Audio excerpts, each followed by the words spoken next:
in the last 500 years, black people in this area of the world, we can say that there's no such thing as black culture. What there is what the system of racism, white supremacy, programs black people to do. You see, in other words, if the system of racism, white supremacy says, you are not going to be scientists, you are not going to be highly functioning doctors and lawyers and teachers, you are not going to have stable family life, you are not going to respect sex. Now your role is to entertain me so you can jump up and down and sing, you can dance, and yes, you're good at sports. You can do that in some venues. That's what I'm going to allow you to do. I'm not going to allow you to have stable communities, because if you have a Tulsa, Oklahoma, I'm going to burn that down. If you think you're going to stabilize a so-called middle-class community and you're going to have a home that's mortgaged, I'm going to see that those mortgages are foreclosed so that you can be into family dissolution, place of living dissolved. So what we can say is that we have an imposed culture under the power dynamics of racism, white supremacy. See, I can see right now in my mind the picture of Beyonce with her legs wide open at the Super Bowl for last year. It was so appalling to me, I can't get it out of my mind in terms of what has been done to us.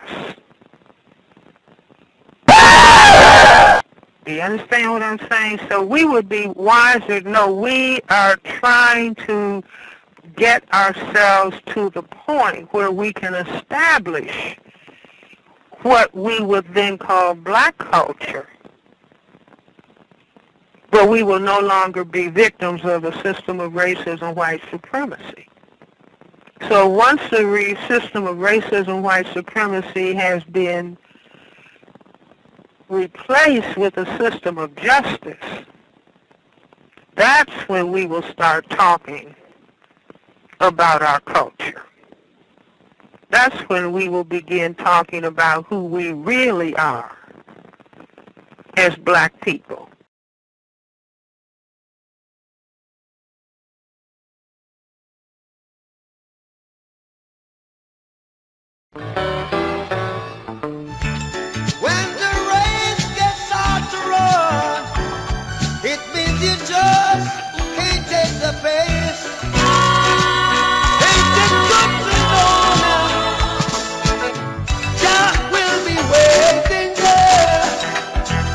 The road to world championship is a journey straight up from national champs.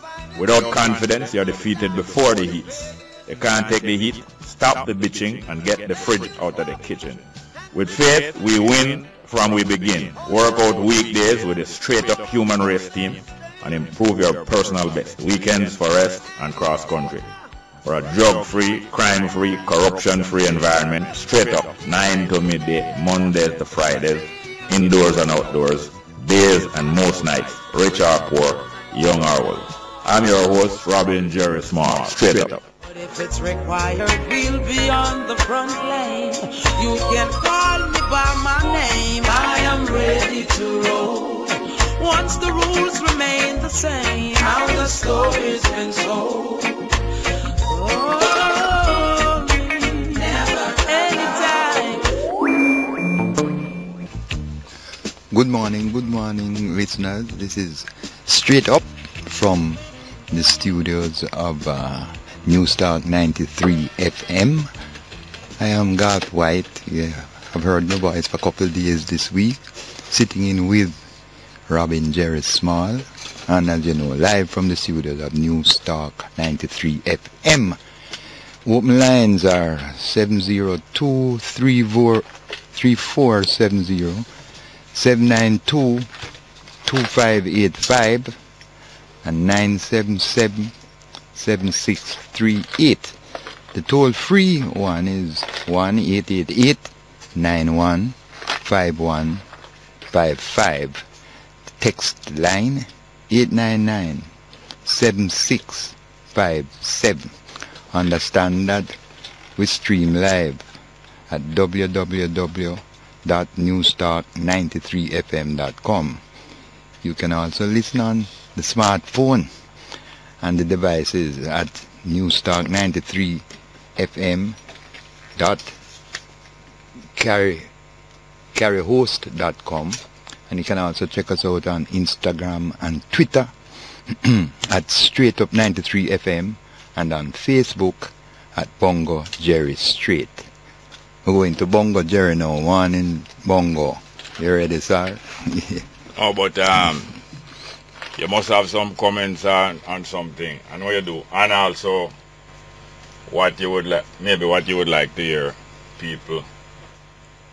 What you would like to hear people give me opinion on. I don't get a glimpse through the news yet, which is what I would do, but something struck me that massive increase in the toll rate on the north-south highway, you know. Yeah, man. I'm not even so sure which the one from Money to Ojerios. Okay. And it has risen by how much? 80%, that's almost double. 80%. And this is the sole purview of the holders of the people who built the road. Well, it's they who got the franchise, that was another company. No, man, the people who build the road, them spend their money build the road, and in return for that, they collect the toll for a certain period of years. And of course, they would collect and get back their money plus make a profit, because they are in business. They are in business to earn. They are in business to earn. So them use their money and build the road, because we never have enough money to outlay to build the road. In return for that, them take control of the road and collect until them get back their money plus some profit. The 80% sounds steep though. Yeah, it's steep, but the government and them didn't know that long time now. Remember when them just opened the road, what they did? As usual, when how people, this is how sales go. Because I was talking about it the other day. Advertising make you know about some things that are very nice, but you might not need them now. Then afterward, them extend credit to you.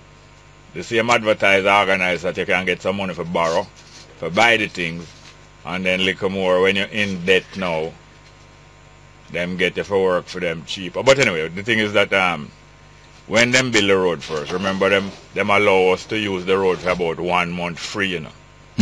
Make you get used to the road. And make you get to like the road and say, oh, it's nice.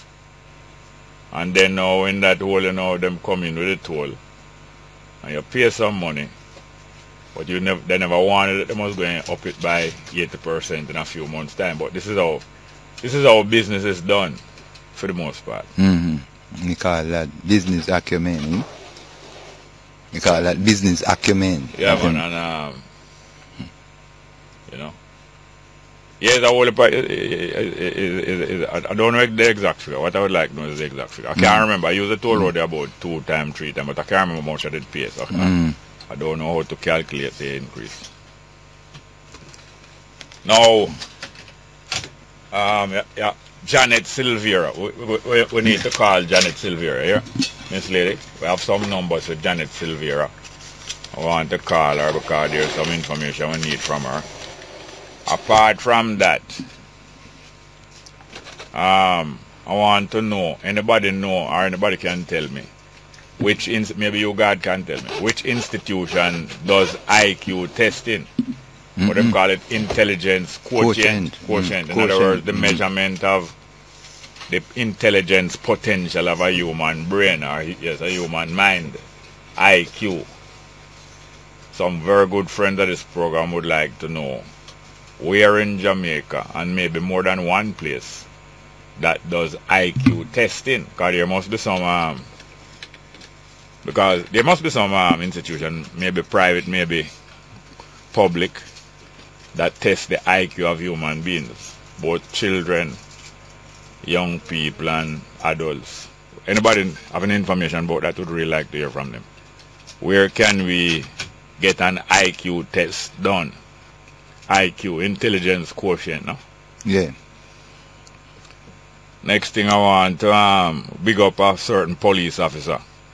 Because another friend of Straight Up was done such a good turn by this young police officer that she want to give some credit.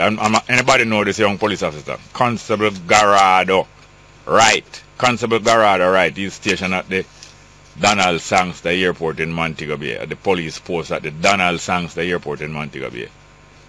He did her and her family, her husband and her child, such a good favor, such a great favor, and went to great lengths, you know, went to great lengths to do them such a great favor after them just land back in the island after weeks away.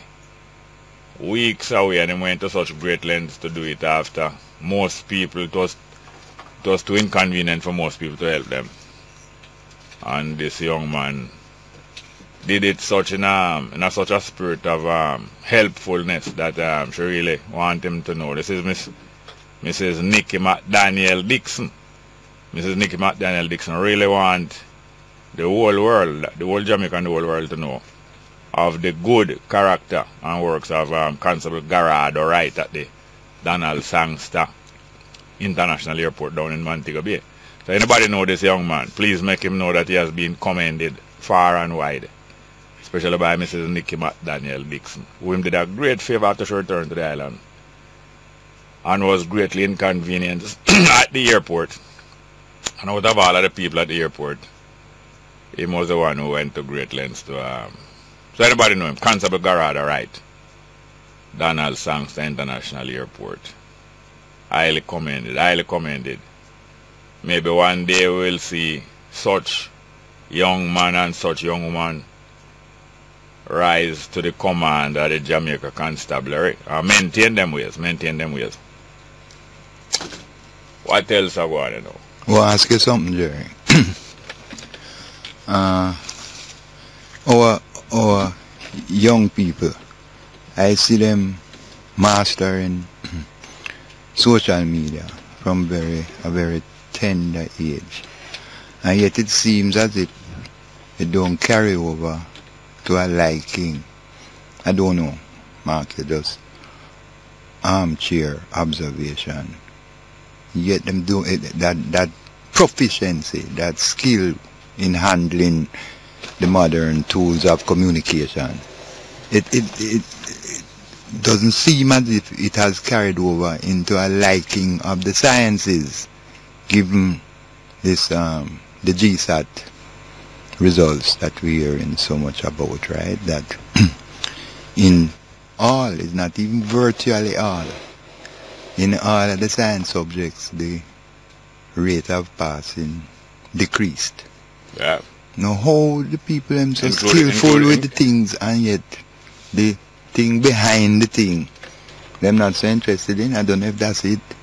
No. Well, I don't know if the results in these exams. I don't know if it I don't know if I don't know if it reflect the students' performance or the coaching of them. Does it reflect the teaching or it reflect the learning? Which one? I don't know. Yes, that's why I said armchair observation. I'm not sure. You know, that something would have to be researched to get to the bottom of it. But we certainly have to get to the bottom of it, because everyone knows, even if you don't have an aptitude for science and technology, that is certainly where the world is at. Eh? Well, like most human beings, arithmetic was alright. Arithmetic was alright, and even the basics of algebra was alright. And geometry. And well, no, the basics of algebra never too alright to me. The basics of geometry was alright to me, but the algebra I allowed myself to be intimidated by the algebra. When I go to Vars prep school now, them start teach me them things when I was 7-year-old now. Vars not joking now. Latin, algebra, geometry, and language. When I was 7-year-old, them start teach me them things now. As I said, I kind of get intimidated by the algebra, but the geometry was alright, you know. But when it get little more advanced now, you kind of prepare yourself to be afraid of it through you hear so much other people. Most people prepare them children, or most communities prepare them young people to be afraid of different things. And people tell children about duppy, you know. Children don't grow up and believe in no duppy. And people tell children, say, hear me now, duppy going to frighten you. And some people, all when medical youth, people tell children, say, hear me now, if you don't behave yourself, me make the policeman beat you. And more afterward, them all tell the children, say, if you don't behave yourself, me make the Rasta man take you away. And people teach them children them thing, you know, teach them children to be afraid. You know? Or elder people, whether it's your children or if it's older youth in the community or so on, tell you, say, hey, when you drive, you know, you got to drive and crash. You're all afraid when you learn to drive, you go to all afraid. Because people tell you, them people put you in a fear. So, it's people prepare us to be kind of afraid mostly of these subjects. It's when I go to UTech, which was cars, when I was doing a course at UTech in the 70s, that time, I was nearly about 30 years old. A certain maths teacher, because you have to do maths as part of the course, and a maths teacher who have a different approach, just get me to understand and follow up the maths, algebra and all them things there so easily, different from the teachers who because when I go to JC, you know, when we go to JC, it get worse with the maths, because the maths teacher was a very stern man. So I think that is part of the words with the maths there. You need a you know, that the attitude of the good bedside doctor who can elicit a different response from the patient. It's the same thing with the maths teacher. I tend to remember that some of the, better say some, of the maths teachers would have given the impression that the maths is such a rough subject that you don't have no confidence even before you start. That is half of the teaching of maths, I think. Forget the person, not only to realize the value of it, but to know that it proceeds with certain logic which you have to master. It's not numbers that we have to pray that, you know, because we definitely have to master that area of study, mathematics. By the way, what subjects your mother used to teach? In primary school, some teachers used to teach all subjects. What subjects? She teach virtually everything. Yeah. Yeah, because, you know, to that level. I remember all our should have, well, again, don't want to seem to be coming down on anyone, but I used to remember my mother there, the old lady, after a fairly full day teaching and then doing extracurricular like Girl Guides and brownies, I think them call them. Yeah. When we go home now, she would have extra lessons, and she would be on the border at Trenchtown there. There's no question of a fee. Yeah. She'd no, do it. Charge no, she'd do it out a thing. And this is up until 8, 9 in the night. Yeah. And then having to prepare generally courses of study for the next day and so on. Those teachers mastered everything at the primary level, right? And I'm saying she could have go in and add maths. Or no calculus or anything, but certainly, and she grounded me in basic maths very properly, and yet still when I go JC, I also had the problem of coming to terms with the maths teacher. We won't call no names now. Right? Yeah. And yet it was good. It was good, and it was all rounder because, you know, he was very good in sports and all them things. And later on, funny, you know, later on in life, when him left JC and he went into industry, he went and work with a firm because he have him accountancy skills and all them way. He went into a firm, matter of fact, the firm of some of the youth, parents own firm owned by the family of some of the youth who go to school with the Matalan. And when he was in that environment, he become a very affable and almost easygoing guy. That's when we buck him up and I interchange with him. You know, he was so relaxed and think different from the school environment. And maybe would I make a better teacher in that relaxed that mood, but so it is.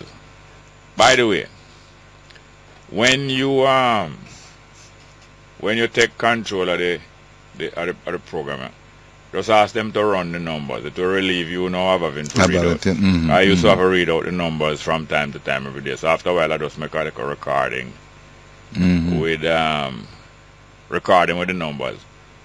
And we usually try to play the numbers at least twice in every hour. So like I play the numbers at the beginning and then play the numbers halfway down and that kind of thing. So we're going to prepare to take your phone calls here now and some text messages. So you can run the numbers from Mr. Technical Operator. Run the numbers. We have a call. We're still going to run the numbers before. So that we're going to run the numbers and go straight to the phone call. So that people who want to call for the first time or people who have mislaid the numbers can get on. And we're going to contact Miss Janet Sylvia early. Thank you very much. Straight up. For straight up, we have a choice of numbers. 702-3470. 702-3470. 702-2585. 702-2585. 977-7638. 977-7638. Toll-free line 1-888-991-5155. Toll-free 1-888-991-5155. Digicel number 618-1823. Digicel 618-1823. All straight lines. Text line 899-7657. Text line 899-7657. We also stream live at www.newstalk93fm.com. www.newstalk93fm.com.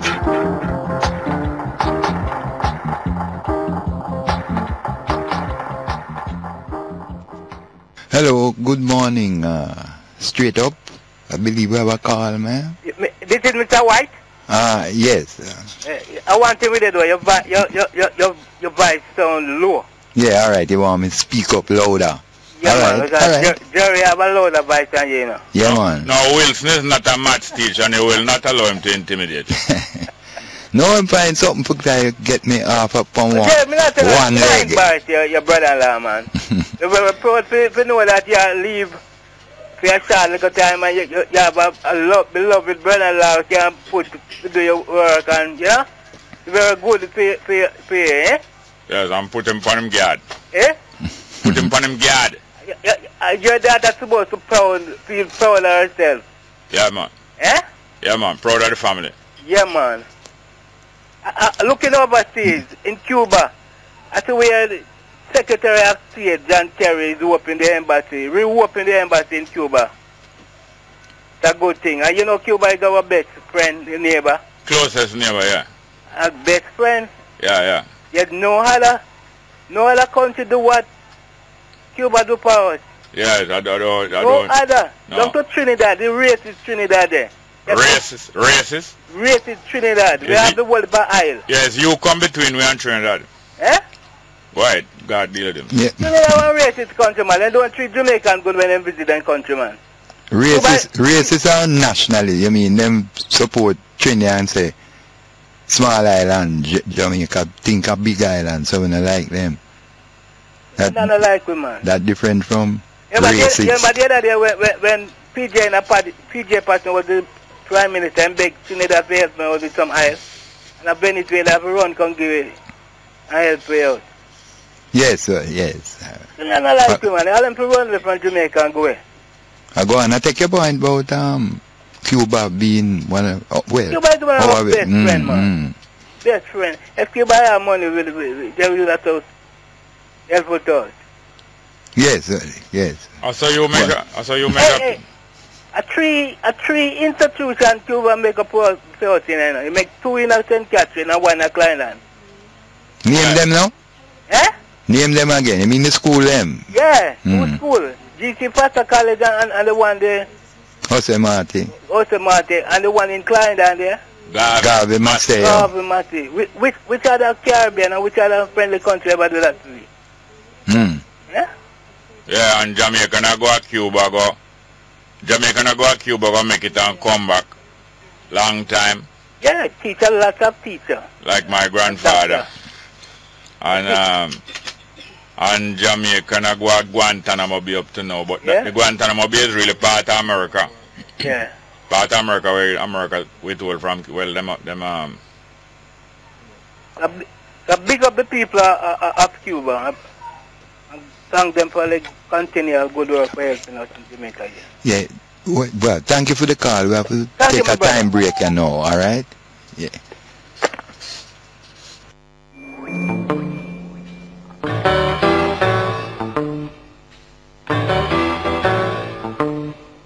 News Talk 93 FM. Real news. Real talk. Heard everywhere. Good morning, listeners. Straight up there. I believe we have a call, man. Morning, God. Morning, sir. Welcome, that. That sounds like Garnet. Yeah. Yes, sir. You raised, good morning, Jerry. Yes, sir. Yes, sir. There's two interesting topics, the toll and the science, why the youth, them now master the science. But in this study, I think them say the problem is the theory part, you know. Youth, them well master practical part. But is the theory part of the problem, which I think spring now from the language. Because we keep fooling up ourselves that we are English speakers. And we are not. What you think? Yeah, well, not solely. I suspect that we all try to master both. But the language of instruction, you're saying, because it's straight standard English, it's difficult for the pupils. Yeah, to some, because you see, the thing is, if we were taught English language as a second language, I think we would have a better grasp on it. But them teach with the English language as if we born English speakers. I mean, you know, say the way we talk is the way we talk. English should be a second language, and then Spanish become a third language.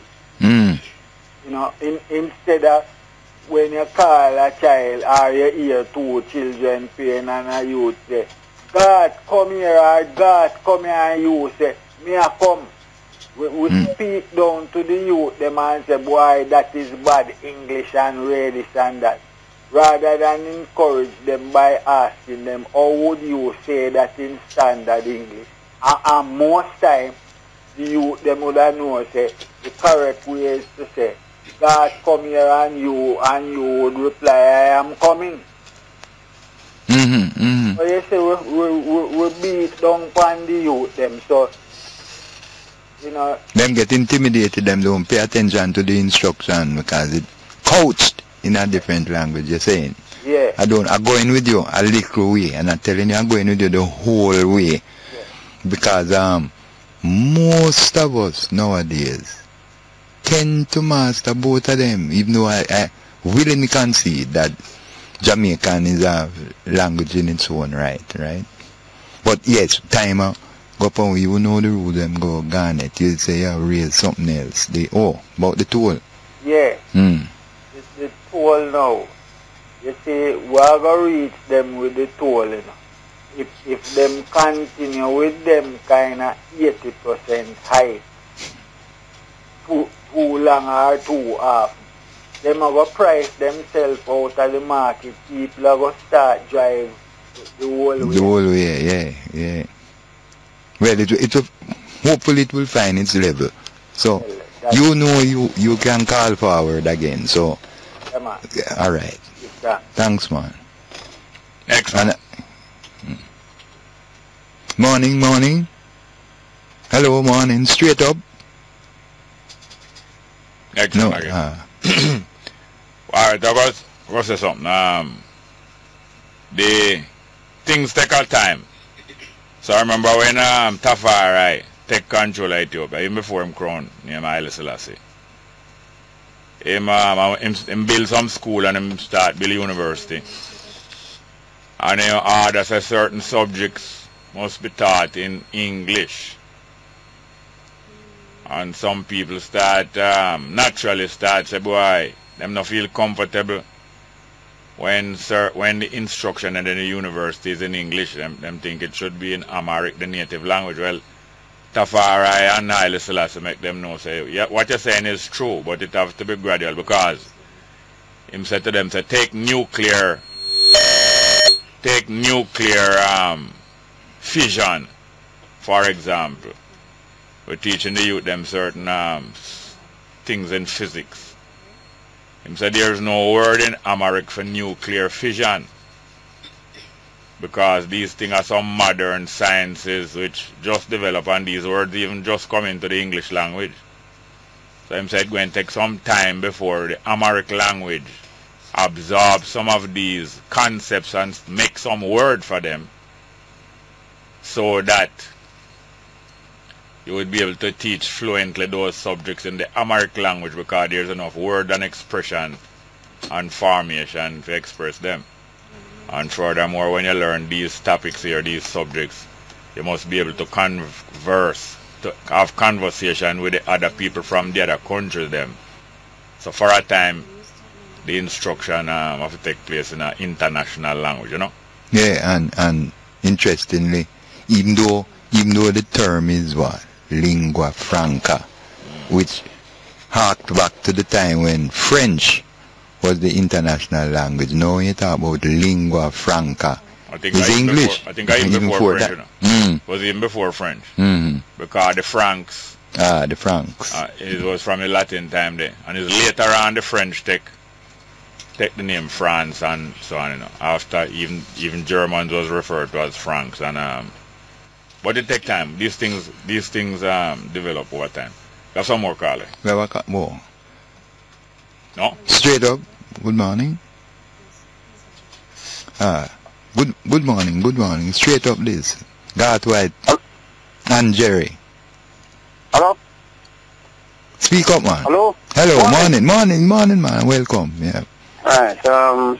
Pleased to be on the program.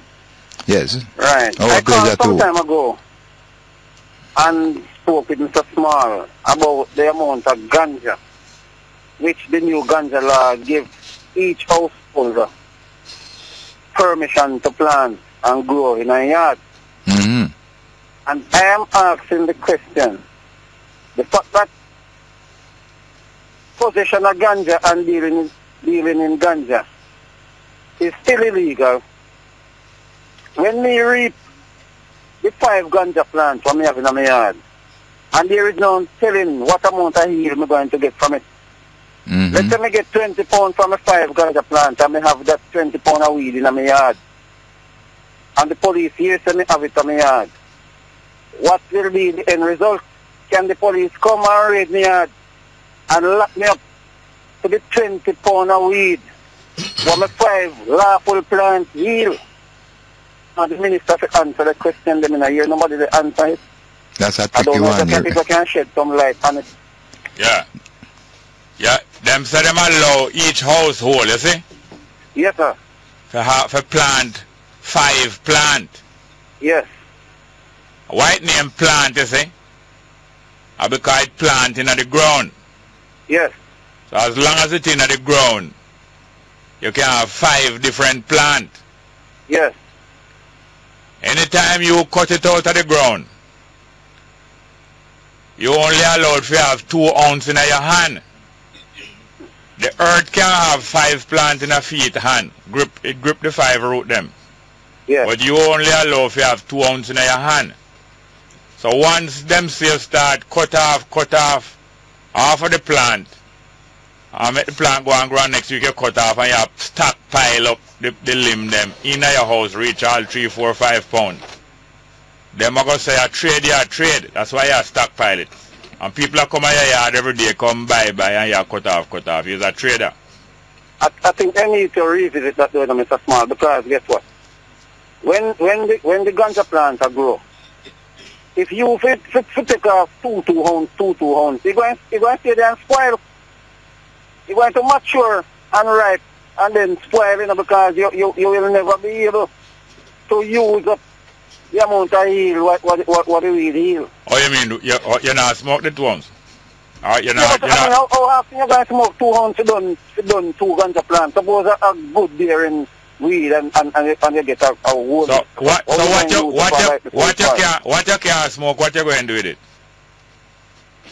I got more to know what am I going to do with it? No, you say, no, hold on. You say you can't smoke off the 2 ounce and it's going to spoil. So what you did want to do with it? That is what I want. No, I'm asking you. No. I am asking you now what you want to do with what you can't smoke. What you want to do with it? Well, I couldn't say what I want to do with it. I want the law. No. Directional. No, hear this now. Hear this now. This is a discussion program, and I am discussing with you now and trying to help bring out something that you know, but maybe you don't realize it. And I am discussing with you to bring out some things, but you want to talk to the law. This is not the law. This is not the government.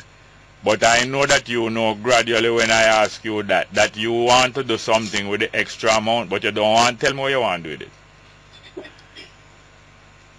I think that is I don't have anything specific that I would want to do with it. So you just want to put it down? I would want to be able to use up the excess in whatever way I choose. Yes. Without being prosecuted for it because the last time I can go 5 plants. Yes. I want to believe that whatever the 5 plants heal, I should be able to do what I want to do. Listen here now, listen. I don't think you want to face a certain thing. A plant is planted in the ground and them allow you to have 5 plants. You want to pull out the plant out of the ground and still qualify it as a plant. Once it's pulled out of the ground, it's not a plant again. But you want to have your cake and eat it. I'm not defending the government, you know.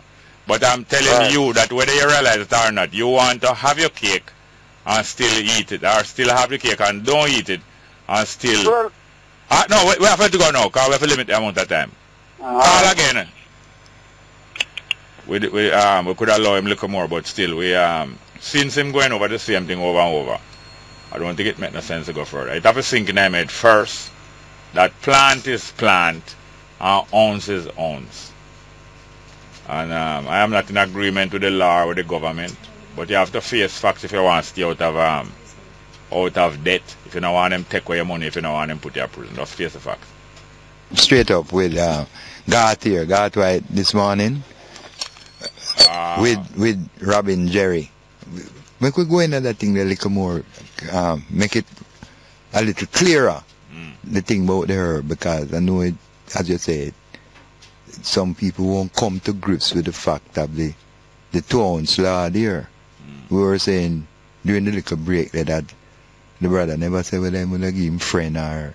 Him no want the extra amount where him can't smoke. What you want to do with it? Where you can't smoke, what you want to do with it? State what you're going to do with it, but him don't want to state it because him knows him want to store it up. Him don't want to state him want to store it up. And Babylon want to prove so he has store it up because he has stockpile it, because he out to sell it. He out for trade. So there is still the restriction on trade. You know that Babylon want to catch you, Babylon want to catch you trade it, you know. That's why I'm saying if you have more than 2 ounces, it's criminal, and that 2 ounces is just a fine. So no export or trading facilitation taking place with this new law. No, but you know that may I tell people them get tricked. That's for win election, you know. Something for win election, make you feel like say herb free. No, herb not free, herb tax. Not free. Herb not ganja not free, ganja get tax, and people don't want to face it because people feel like say thy kingdom come. So this thing about the potential of industry, how it go? That you're supposed to have a herb cannabis industry and so on. Right, we deal that's with it. That's not your business. That's them and them friend business. Obama tell you already, don't expect that you going to make no money off it. You can think big men. You think big men and PNP men and JLP men and Democrat men and Republican men going to allow you to control the ganja jail. We have a call, a suspect. Straight up, good morning, caller. To you both. Yes. Morning, Minister Tweets, you see, looking at the front page of the Observer, it would be great if Minister Tate could have what you call summer school with a difference. In that, getting the university students who are not going to be in any employment program, and the sixth formers who are not going to be doing youth service, and the trainee teachers. And during the summer, one of the things they could do is develop a summer program, as I said, with a difference. Children from every public school open for the summer. The ministry finances that.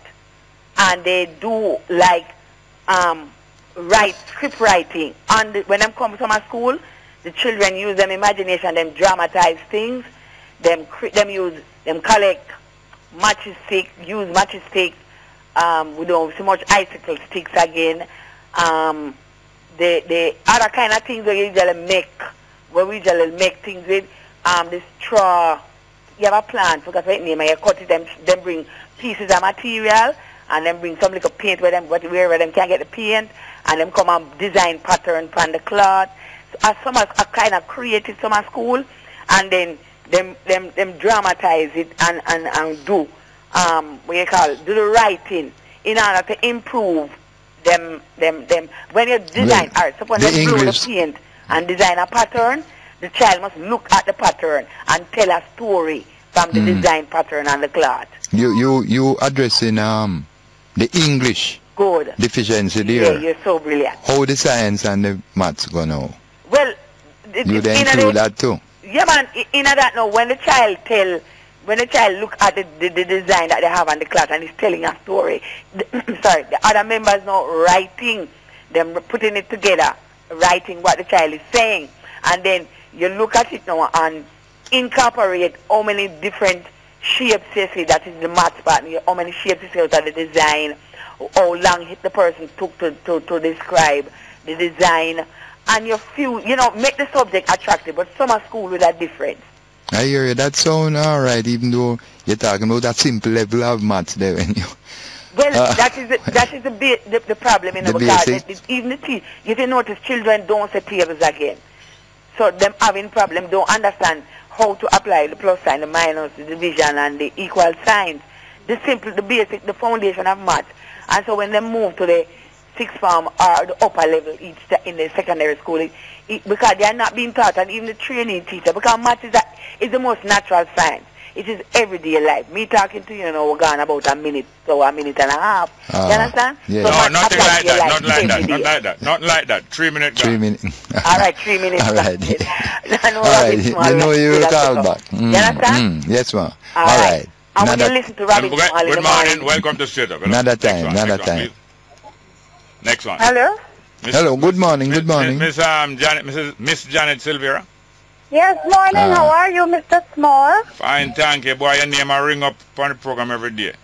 You're not serious. Is it in a positive way, I hope? Then that's the only way it could ring up, ma'am. Okay. All right, I'm happy to hear that. Because from last year, a lady been wanting to get in contact with you. We tried different ways. Because we know of your philanthropic works. Yourself and an outfit, I forgot the name of your outfit that do philanthropic works for students of the UWI. UTech, Sam Sharp, and Montego Bay Community College. Yeah, I think it started. Institution. Yeah, I think it started out only as UWI first. No, it was conceptualized while I was at UE. Yes, no. UE Western Jamaica campus. So the lady was so glad to hear, I think as a result of one of our outside broadcasts, that it incorporates students of these other institutions. And from that time, she's been trying to get in contact with you. Oh, Lord. Well, you can give her my number, you know. Yes, and the scholarship is, we're now giving away, we're now giving scholarships. And the deadline was the 15th. Tomorrow is the 15th? Yes. I think it has been extended to Monday. So she can apply at any of the 4 institutions. Either you, what school is the child going to? No, she herself is a disabled student at NCU, I think it is.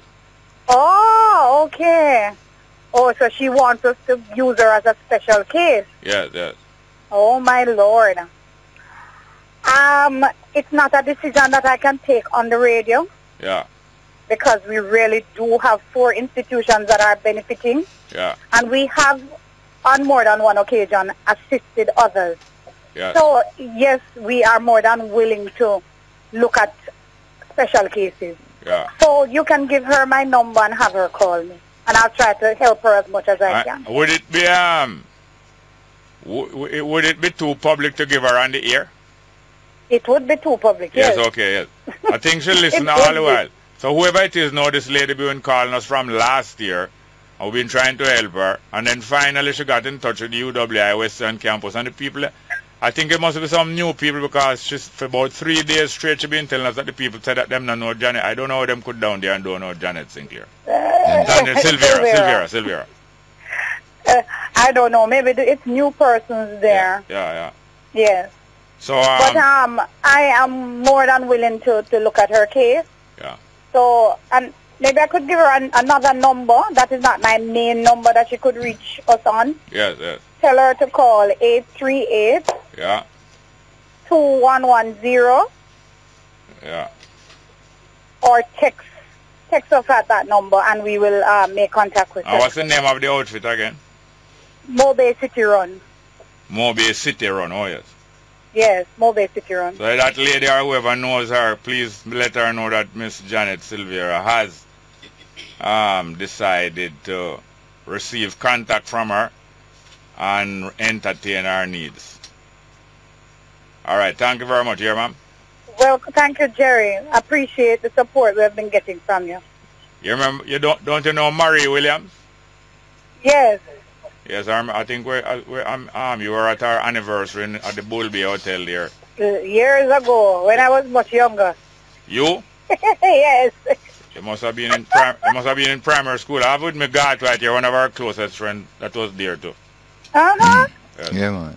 Hi, guys. Marie, yes. Good morning, Janet. Morning. How is Marie doing? Well, I hear she's okay, but you have to say that with reservations until you see the persons, because time passes, But yeah, Marie. Thank you very much, here, ma'am. All the best. Same to you. Bye. All right. Bye-bye. Next one. Good morning. Welcome to Straight Up. Hello. Next one. Morning and welcome to Straight Up. Go ahead, please. Not there? Yeah, so glad to get through to Janet Silvera there. Silvera, yes. I'm going to read just before the news, since some of the people were asking us to give some more little insights into Haile Selassie's life and what life has taught him. He was encouraging him people when the Italians were preparing and trying to capture Ethiopia, 1935, 36, 34, 35, 36. And he was advising some of the people, especially some of the males, and giving them courage. He said, man has not been created to be everlasting. They must reassure them and stop fret about death. Man has not been created to be everlasting. His end is death, which severs him or separates him from this world. This death may come early or late, but for all mankind it is inescapable. It is man's name alone that remains as a memorial until the world, which appears to hover beyond the grave, passes altogether. And so even the world will pass altogether. Him say when this our enemy, the Italians, fought us at Adwa 40 years ago, that was in 1896. Ethiopia's brave men beat him victoriously. Hence, their names will remain, the names of the Ethiopians who beat the Italians, will remain unforgotten, mentioned forever. Not only yours who are alive, but even those who were lost there. It is a main source of pride for this present generation. Again, even for a young man, as the enemy attacks him, robbing him of his country and his patrimony. Now this applies to us who was captured from Africa over 500 years now. Again, even for a young man, as the enemy attacks him, robbing him of his country and his patrimony, that means when father left him, and carrying his family into exile, may I tell you, man, it is the death that comes upon him in battle, which is indeed his greatest wish and source of pride. In other words, all when the enemy capture you and carry away and carry out of your land, fighting back and even dying in battle is his greatest wish and source of pride, because he knows it's going to lead back to her. Let me read back that again. Again, even for a young man, as the enemy robs him and attacks him, and robs him of his country and his land, carrying his family into exile, it is the death that comes upon him in battle, which is indeed his greatest wish and source of pride. Even the hen, the fowling or the mother fowl, Haile Selassie say, even the hen will struggle to save her chicks from the vulture or the jankro that, you know. May I read back that again? Even the hen will struggle to save her chicks from the vulture. This being so, do recognize that it is proper for a man to fight the enemy. How many thousand times the latter may surpass him in knowledge and in strength. If the enemy even surpasses you thousands of times in knowledge and in strength, it is a proper thing for the man to fight the enemy.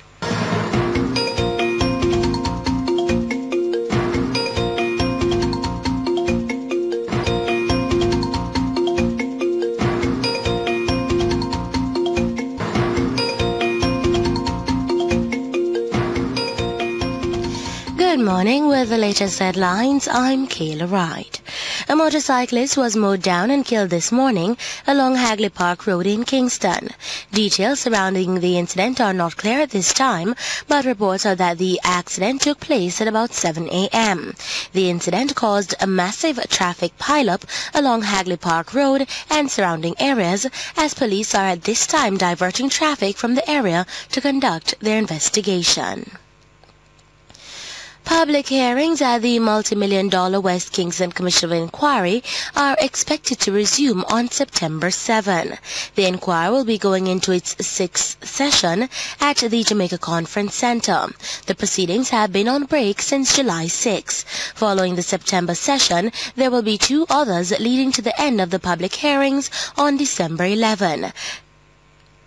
The inquiry, which started on December 1, 2014, is looking into the circumstances surrounding the police-military operation that left more than 70 civilians dead.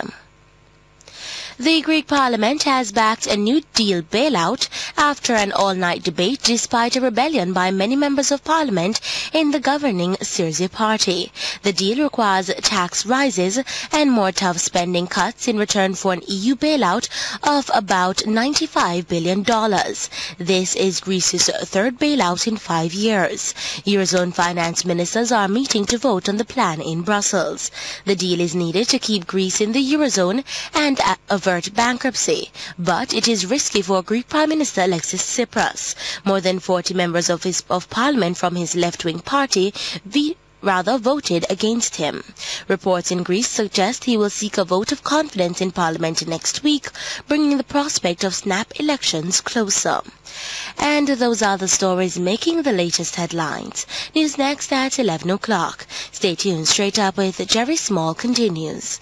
I'm Kayla Wright.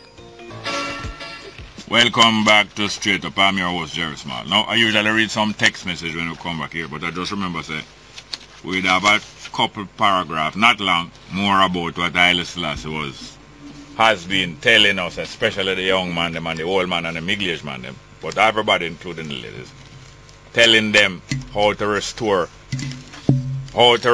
themselves and redeem them people and them country and them land and everything. Him say, remind you, the fowl, him a tell about the fowl, you know. Not only the sense fowl who is very fierce and cross, but the fowl, him say, even the hen will struggle to save her chicks from the vulture. This being so, recognize that it is proper for a man to fight to the enemy. However many thousands of times the enemy may surpass him in knowledge and strength. That means if the enemy have thousands of time and knowledge more you, and thousands of time of strength, it is proper for you to fight the enemy. Yes, for fight the enemy. We're not encouraging war, you know, but we're encouraging defense of your family and your people, like what the hen will do against a vulture.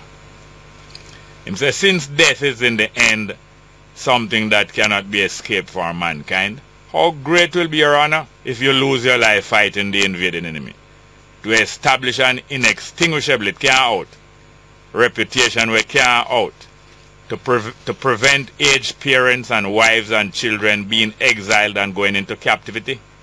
And while today they live in dignity in their free country, if that liberty was to be destroyed to prevent them sinking into humiliation and this their dignity being lost, your glorious name will endure, being praised by your children and your families and being recalled by world history. I hear the last sentence where I'll go and read it now. It must not be thought that he who betrays his mother will benefit his nurse. Hear what the last say? A man will betray mother not going to do no good for him nursemaid. Then if you betray your mother, you're going to help out your nursemaid or your nanny or what, somebody else who adopt you. I listen as I said that. It must not be thought that he who betrays his mother, that are your country and your land and your people, you know, as well as your mother. It must not be thought that he who betrays his mother will benefit his nurse. Thank you very much. I'm going to read the text message. Next text message you got, go and read them, but I'm going to read this one. So you know, so we have to write extra, little plain, you know, you write nice, you know. Next one. Hail Father Jerry, continue to speak the truth. That is another way to fight this evil power. Come like that man, they know, or this lady, didn't know. Whoever it is, come like them was reading, looking over my shoulder, reading this book here. Next one. Good morning, Jerry. Can you send a big birthday greeting to my little sister Abigail Foster, also known as Brittany, who celebrates her day on Marcus Garvey Day, Monday. She resides in Grange in Westmoreland, coming from Sister Tabia in North Carolina. Well, alright, Abigail Foster, Brittany in Grangeville. Your sister Tabia in North Carolina sending you greetings for Monday, your birthday.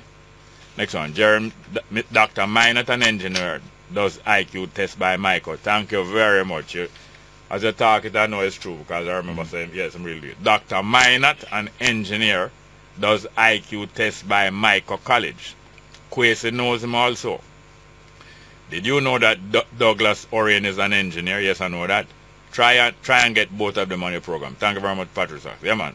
A lot of the outstanding people in business, you know, were trained as engineers. Like even Peter, what the Minister of Security name again? Bunting. Peter Bunting is an engineer, you know.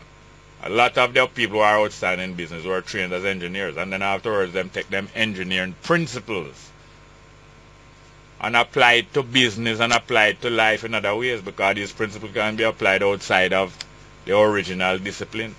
That's great. Next one. Good morning, Jerry. We are now weeks without a drop of water, and our latest bill is estimated. Harbour drivers then, that's an Harbour view. Weeks without water, and the latest bill is still estimated.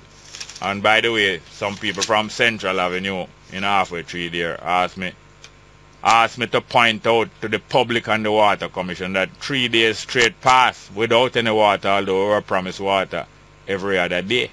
3 days straight without water. And I doubt that the big hotel right beside there has been denied water. You don't know. I doubt it. But you remember when we were driving up and we passed the Mona Reservoir, you were saying that that was built before me and before you were born, right? And that's the, in a sense, is the last reservoir. It made me think back to the microdams project, which went under for what reason? Yeah, the microdam, which was lent to Jamaica and taught to Jamaica, I think, by the Cubans, but it was not sustained. Right. It was to double. Some of the microdam was to double as some fish pond, you know, to raise fish and to have the water also, I think. And several of them were built all over the country. Well, when you drive on the Spanish Town bypass, you pass some of them there. But it's not sustained. You can't count it. If you're doing math, you can't count the thing that is, you can't know. You can't count zero as a quantity by itself. Zero have to go beside something, and then it turns into a multiplication factor. Thank you very much. Let's go to the phone call. Straight up. Welcome. Good morning. Welcome. Straight up. Hello.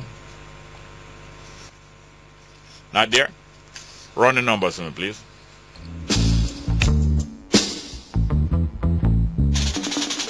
For straight up, we have a choice of numbers. 702-3470. 702-3470. 702-2585. 702-2585. 977-7638. 977-7638. Toll-free line 1-888-991-5155. Toll-free 1-888-991-5155. Digicel number 618-1823. Digicel 618-1823. All straight lines.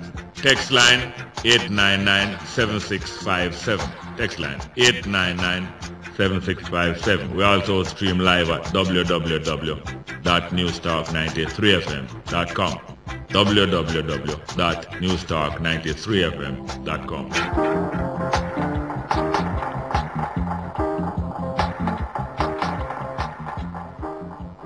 Yes, morning and welcome back to Straight Up. Hello, good morning. Hello. Welcome, sir. Yes, Emperor salute. Yes, sir. You know, for you to have all the patience to go through all the ignorance, you know, that is thrown at you. Yes. Week in, daily, day out.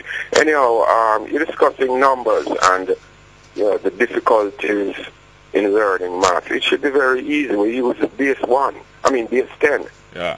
So after we count the 9, we start over again. Yes. And so on. Yes. You know, the computers is binary. Yes. Using base 2. Yeah. You know, in some places in Africa. Hold on a minute. I think Ghana, they use our base 5. Hold on a little, please. Please demonstrate. I want to help you demonstrate what you mean.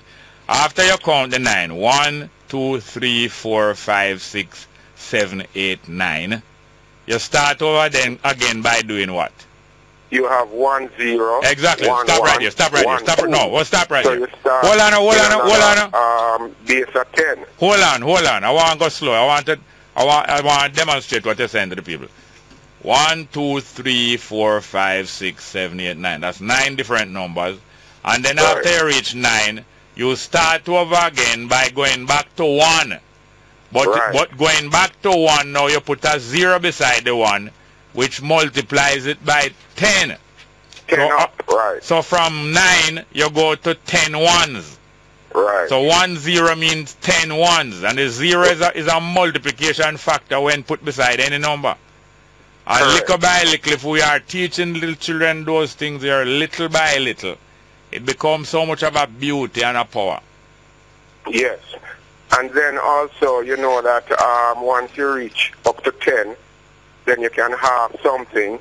So when it comes to addition and subtraction, you look for the zeros and the 5. Yes, sir. And then adding the numbers in between, whether I subtract it or what, you know, between 1 and 5. Yes. Or add it. Yes. But first, the same thing now with the computers. Yes. You know, 0, 0, 0, 1, 1, 0, 1, 1, and so on. You start over, that's base 2. Yes, binary. And you can have, you can have base 3, where it's 0, 0, 0, 0, 0, 1, 0, 1, 1. Yes. Then 1, 1, 1, and then you can have 1, 1, 0, 1, 0, 0, and so on. But now, you have to enjoy imparting these things in order to do it effectively. When you enjoy doing it, it makes you more patient. Yes, and you have to turn it into games. You turn it so into when children grow up and you play with them and you make these games with them, I mean, it just becomes natural because it's from nature and they'll see it in nature. It is from nature, and it is not only enjoyable, it is rewarding. Yes. And how the digital system and the decimal system come about is because a digit is a finger. And how the decimal system come about is that when human beings, most likely a man and a woman, most likely a male and a female, when they started to multiply and when they started to calculate, in order to help their memory, they used to count on their fingers. And yes, when the it started with the woman. Yes, sir. Back in the Congo, they have the Ishango bone. Yes, sir. And that's how we get moon and month. Voila. Woman Yes. cycle. Yes, sir. 1 minute. She has to count. Yeah, but before we reach past her, you count on one hand. And we count on one hand the amount of bird that we just shoot. Because we are out shooting bird, or we are out trapping game. And we count on one hand to remember that is 5 different game. When I say game, I mean the reindeer, the deer are the animal. We already shoot. And when the one hand full up and we know so we have 5 go back at the place them go pick up. We start count on the other hand. Right. And that's how we start to base multiplication upon tens. Because of the amount of fingers upon with 2 hands. And as I tell you, the first meaning of digit is finger, or the joints by your finger. Yes. And little by little the thing escalate. But look here, come back and make we talk again soon. Yes, sir? Most definitely. Thank you very much. One love. Next call. Next call. All right. As we were saying with him, once you discover something, parents enjoy. One of the biggest enjoyment of having children is from them born to see how responsive they are. The baby were just born, how responsive they are, and what them respond to. And from the most flighty little girl, or the most irresponsible teenager boy, get together and have a child. Once a child born, all of a sudden you see that flighty girl calm down and start to focus on her baby. And if the little youth will get her pregnant, if him have any likings for the girl, you see him also start to get more attentive and responsible. And him is a different youth from last month before the baby born. Start pay attention to the little baby, 2 of them. And them patients, if they were impatient and do have no time for nothing at all of a sudden them patients just multiply. And all them spending all of them time is teaching that little baby and finding out what that little baby can learn. Can you read them text message for me, please? Yeah, we do it. Listeners, most people say, Jerry. But it's God like this, right? Co-hosting with Jerry. Yeah, the first text message, Jerry, the Jamaican people are more practical than theoretical. That's why the people will master the computer but will fail the examination. Alright, that sounds like a little explanation, yes? Jerry, Petrocaribe deal with the Petrocaribe deal will make Finsac look like a walk in the park. Trust me. Hey, I am a single man. It's another text message. Hey, I am a single man living in Portmore. I want a piece of government land to lease. Where should I go? I'm not sure about that one. Which government agency when you leasing land? Government lease land, just so. Next one. Hail Bongo Jerry. Self-reliance was emphasized by Rasta in the early 1960s when society refused to employ them. Their anthem was, quote, Rasta can work for Babylon, them. Rasta no work for Babylon, them. Them learn a trade or skill and work for themselves and set them price. And a quote there. Next one. Mr. Small, I see you stump Garnet on the program yesterday. I'm glad you listened to the evening program to hear that he's a different person. You can reply to any of them, Jerry. Yes, thank you very much, sir. Yes, we have the telephone there. Welcome them there. Good morning, straight up, caller. Good morning, welcome. Yeah. The numbers. Up with the voice, please. Up with the voice, please. Oh, yeah, in regards to the numbers reasoning. Yeah, man, really make an effort and lift the voice, because we want to hear you. Yeah, in regards to the numbers reasoning, right? Yeah, man. You can use the numbers as a guide in life. Yeah. Just as a simple game of domino. Yes. for the persons playing domino not to forget the score, what they normally do is have like 6 stones. 6 what? Stones? Yeah. Yes, yes. Stones. So each time one person win, yeah, they put 1 stone down on the table. Yes. So that they don't figure, because, you know, person will figure the score and say, me the 6 or me. Yes, yes, yes. Yeah, so it's a simple way of life and a simple guide. Yes, man. I'll go and play Stagger Lee. What's his name again? Archibald. Archibald. Archibald. What's first name again, man? Archibald own our light price one. No, man. Archibald. Archibald. Play look for Stagger Lee for me. Archibald. And you see what you said? We're going to play a music where it demonstrates exactly what you said. Go on, talk, sir. Oh, yeah, and another thing too is like, when I was in high school, we usually get the maths, them, like the trigonometry and them, all them stuff there. Yeah. The guys, they will say, but Miss, sir, we're not going to do them thing in our life. Sure, in life, we can use them out further on in our life. Yeah, yeah. And it's like them not understand, say, it will come up. Yes, it will come up. But them need to get rid of that concept out of them head. Yeah. Because it might be advanced, but it's still a little guidance. Yes, sir. Yes, sir. Thank you very much, here. Yeah, cool. Thank you very much. Next call.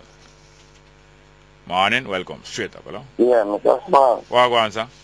You know, I intentionally didn't mention something over a period of time because I was listening out to see if any... You didn't mention what? No, something I got to have in mind. Oh, yes, okay. And I was saying that I intentionally didn't mention it. Yeah. Because I was listening out to see if there would be anyone in the media that would have made the observation that I made. Yeah.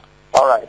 You see, go back to the date of this year when the police, when we officially heard of the sick out of the police, especially the first and the second day, and check the crime rate.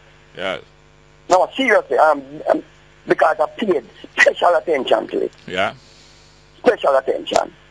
Yeah, and get back even the news clip them from CVM and TVJ because I made certain that I watched the news that time. Yeah. And you see the difference. Yeah. And once and draw their own conclusion. I ask them just, and any member of the media, especially the election media, like from TVJ or TVN, that is listening right now, show back the footage them of the news for those two first or second day. Yeah, man. Yeah. Mr. Small. Sir. You know, you see, education, I think where education is falling down, you see, because of the monetary benefit that is the main focus right now. Yeah. Because back in my time when I was like in grade 4 or 5, yeah, and I'm near 50-year-old now. Education was the teachers them get the thing across to the student them. As a matter of fact, in my class, I can say that there were a lot of brilliant students. Yeah, some of them I haven't seen them for years, like a Merrick Ellis and a Clive McFarlane. Those the matter about math brain people, you know, myself and some other. Get cut off. Sorry about that. We're going to take one quick call because we have to play a piece of music. Not there? I saw him get cut off because he was telling us about his personal experience with maths brain fellow students and so on. Well, now, just one point out there, what the previous caller pointed out about, you know, keeping a tally with the 6 stone them to say how far the domino game gone and the set gone. And counting it off so that no one can dispute it. And do it publicly. That's why I put it on the table. You lay your cards on the table. That means they make the thing public that everybody can know. And on the same page. Part of the same learning and everything evident to everyone as it being the same thing too. So there's a whole time gangster tune from America. Where the black people usually celebrate and tell about some things happening in their midst. And it was because of not keeping track of a game. Why the thing turn out in a fight and a man have to shoot a man dead and it's a long war. A man get famous and big tune make an all them way there. Stagger Lee from Mr. Archibald. You hear about Stagger Lee and Billy. The two of them was gambling. And one say him throw 6. And the other one say you never throw no 6. A man draw them big gun. Make we hear Stagger Lee straight.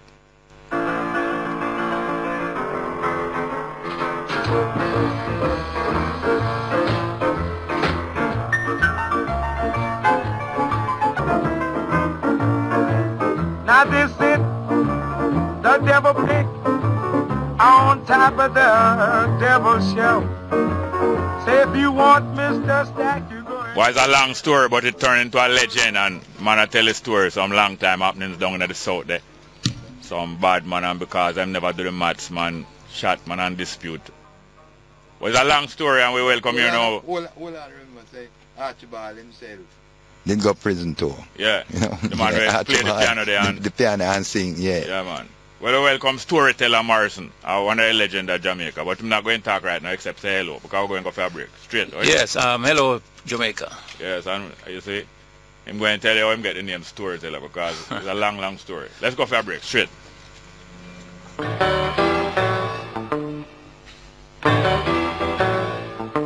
News Talk 93 FM. Heard everywhere. Welcome back to Straight Up. I am Jerry Small, and this is our program on News Talk 93 FM. And we have here, as I tell you, storyteller Morrison, Richard Storyteller Morrison, as the paper here said, the alleged shower posse leader, who was extradited to the United States, prematurely surrendered. The Jamaica government surrendered him to the United States police prematurely, before it was legal to do so, or before it had been cleared, due to what was claimed to be a clerical error. So a clerk working at the Supreme Court has make a mistake, and them give him up. And the United States government not going to allow any of them citizens to be given up that way. But he was given up, and him served 22 years in a prison. Is it, sir? No, man, that's true. 22 years in a prison on the basis of wrong procedure, extradition order being executed. Not true, something like that. Exactly so, but I also like to emphasize the difference between being in prison legally and being in prison illegally. Yeah. So it's 22 years illegally. Yes. That makes a big difference. Of course. And because of that, you're seeking some correction of injustice. Well, a lot of people refer to the lawsuit I had in the court as storyteller's lawsuit, but in essence, it's not really storyteller lawsuit. It's a lawsuit that I have standing to bring on behalf of the Jamaican people, because after all, the extradition treaty is supreme law of the land. Yeah. It's not a personal treaty. It's a Jamaica-U.S. treaty. And when that is violated, the laws of Jamaica is violated, and that affects everybody. Yeah. When you learn all of these things here, because life is a great teacher, and even tribulation can be a great teacher, so you become very well educated in these things. When? Well, I have said this, and I repeat it in any forum that I'm in, that I've never met a more corrupt set of people than the people I've met in the administration of justice, both in Jamaica and the United States. So therefore, I was forced to learn the laws, my constitutional right, because I was convinced that it would not be protected, and the cloud of secrecy was getting thicker and thicker. The collusion between the two governments to violate my due process right was, something that I had to do for myself. So I was forced, yes, to go in the law library and learn the law. This is something you have to do for yourself. So how early in your life you start travel? Started traveling quite a bit early. Can't remember exactly how young I was the first time I traveled, because I never really keep a date to that. But yeah, I've traveled extensively. Teenage years. So you have family abroad already? I have family everywhere. Yeah. In England, Canada, United States. My kids are over United States. My whole family. As a matter of fact, I'm basically the only one from my immediate family here. So what part of Jamaica you grew up? I grew up in Richmond Park. Yeah. And then migrate to places like Norbrook, Cherry Garden, and places like that you live. Right now I'm currently living in Arcata. Yeah, yeah. Mm-hmm. Another brother, another Jamaican, I think it's Vivian Blake. Is him the go Georges, or are you? He went to Georges. I went to Kingston College. Oh God, I see the North Street. It's the best of the best of the efforts, the nation building efforts that Jamaica manifest. Because nation building begin from before independence. Of course. And it is even some of these schools will help show the possibilities of what can really come out of Jamaica and so on. Right. And now the book, was it you produced the book? No, I didn't produce the book. The book was produced by Vivian Blake. Oh. But I must say this again.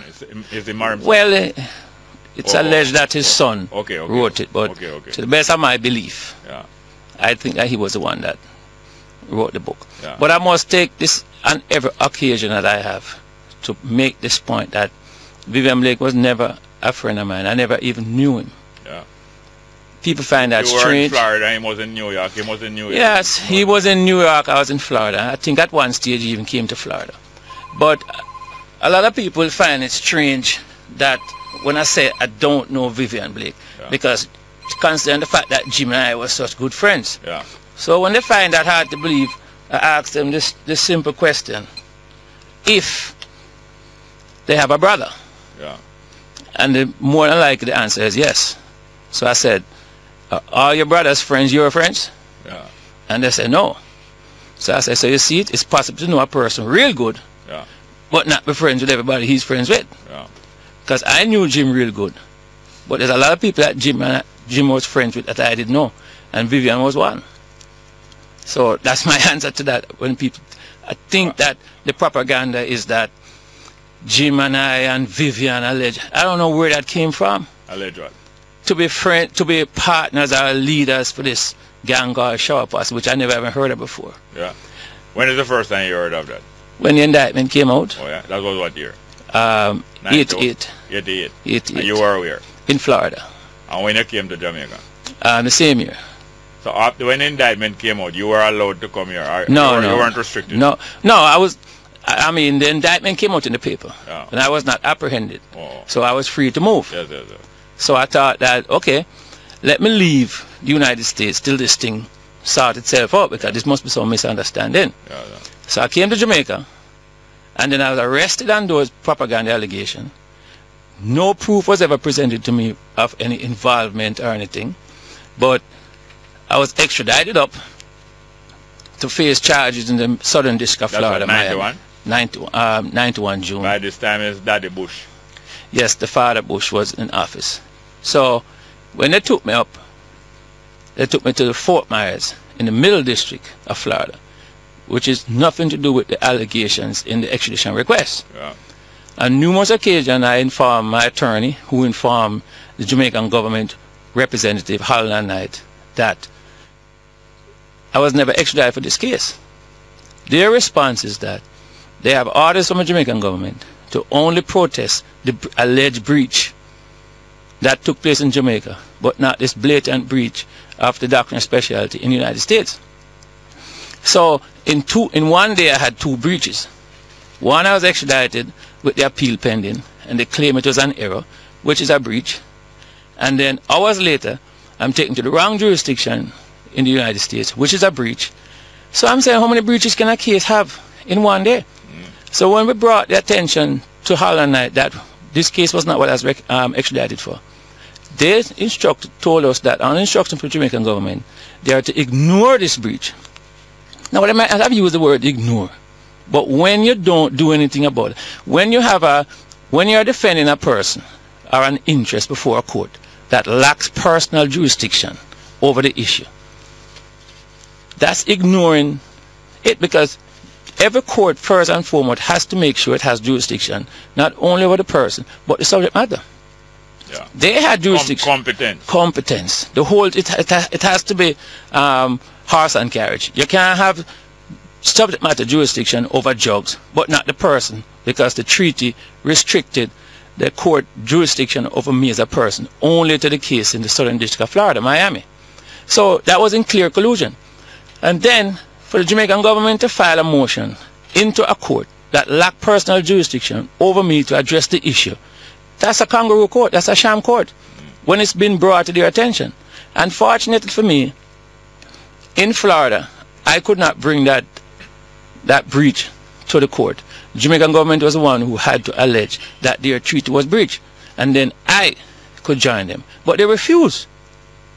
So I was stuck protesting this breach and the court not recognizing what I'm saying.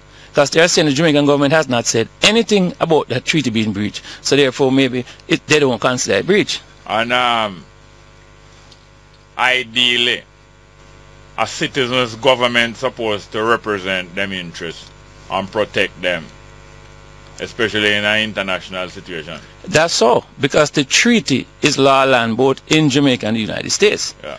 So when they said that, and that breach in my case not only affect my rights, it affect every Jamaican that was ever extradited, because the treaty is one treaty.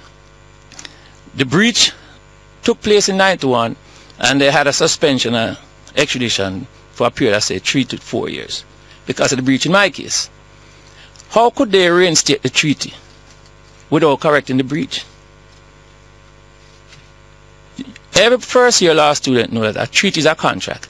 And if a contract is breached, the breach has to be corrected before the contract can be reinstated. Then you can take a promissory note of no further breach. But you can't say, okay, don't breach it again and move on, which is what happened. But in essence... All right, we're coming to a little recess in a Extradition 101 class, a little Extradition 101 class. In a straight up, yeah. But let's go for a little break, straight up. All right. Welcome back to Straight Up. I'm your host, Jerry Small. We have our guest here today. I'm sorry that we never have more time with him. We have to go make a plea bargain here. You can come back. You can come back like a month time. Yeah, man. That's nice, cause you know we learn so much from you. By the way, how you get the name Storyteller? Well, back in the days we used to gamble. Yeah. You know. Well, so when we play the Stagger League, you know, a friendly game of pit pot, then you put a little more in Kingston. In Kingston here, Jamaica. Yeah. So we put a little fun to it now. We start putting 25 cents per game. Yeah. So another friend of mine named Roy, he was gambling, and more times than often he would lose. And I always had some money on me, so he would always hit me for money and say, Jimmy, let me get a so-and-so. So at some stage of the game, you kind of get tired of him asking for money. Yeah. But you can't tell him you don't have the money because he's looking at your pocket, right? So you have to come up with a story why you can't give him the money. So I would tell him all kind of reasons, like, right, this money is just for the so-and-so. That's why I gamble, see if I can get so-and-so. Yeah. So on this day, you know, it was raining real hard, and he lost his money in quick succession. So he couldn't leave, and he was bored. So he turned to me and said, hey, Jimmy, give me a so-and-so, no? And as I started saying, giving a story why I can't give him, he says, every time I ask if you have money, give me a story. Boy, he's a real storyteller, you know that? Yeah. So every time for that, I'm playing. Every time it's my time to play or to pluck, him say, you're a time for pluck, storyteller. You're a time for pluck, storyteller. And I use that name as a CB angle back then. Oh, yeah. And it stuck. That's where that name originated from. Yeah. Then I have a friend named Bobby T. He was the one that promoted it. Yeah. Royal kind it, but Bobby T never let it go. Because he was on the CB radio too. And as a matter of fact, I think it was at his insistence why I had to use the storyteller. One of them people know Citizens Band Radio, man. Yes. That was a cutting edge communication before cell phone. Right, that is how we communicated, you know. Yeah, CB Band Radio. But a lot of people don't have a misconception how that name comes. You know the word story accumulate, people say you tell too much story, like lies. Yeah, too story, yeah. Right. But nothing I've said today is a lie, or nothing I've said in the past is a lie. It's all factual. Talk about that and talk about plea bargain. When you were in the US or even in Jamaica, didn't they invite you to make a plea bargain? Of course, even on the threat of the death penalty if I don't. Yeah. But I'm saying to them that, and one must understand, what I was propaganda of Jamaica for, I was never even arraigned on. So in other words, they want me to plead guilty to even one of the allegations to make it legal. Yeah. So I said no. And they come and they bring out, it took them 2.5 years before they decided to dismiss the indictment. Because you have to understand, Jerry, this was ridiculous. I now understand why America manufactured that weapons of mass destruction thing to go into Iraq. But I still can't figure out why that Shower Posse gang was formed in America and what was the purpose. Because what it did, it just took guys who knew each other and put them under one and say that it's a gang, and say you is a leader, you is a leader. This don't come from police investigation. Build you into a corporation. Exactly. So I still don't understand what benefit, and I'm surprised to see how the Jamaican government and Jamaican people accept it as true, as if something go like that for true. But I'm still trying to figure out why that was done, because there was no. The Shower Posse to me is like a unicorn. Everybody know what it look like and what it is. But unicorn, that the fictitious animal. Yeah, a make-up animal, a horse with a one hand. Right. See, you can describe it. Yeah. But in reality, it don't exist. No.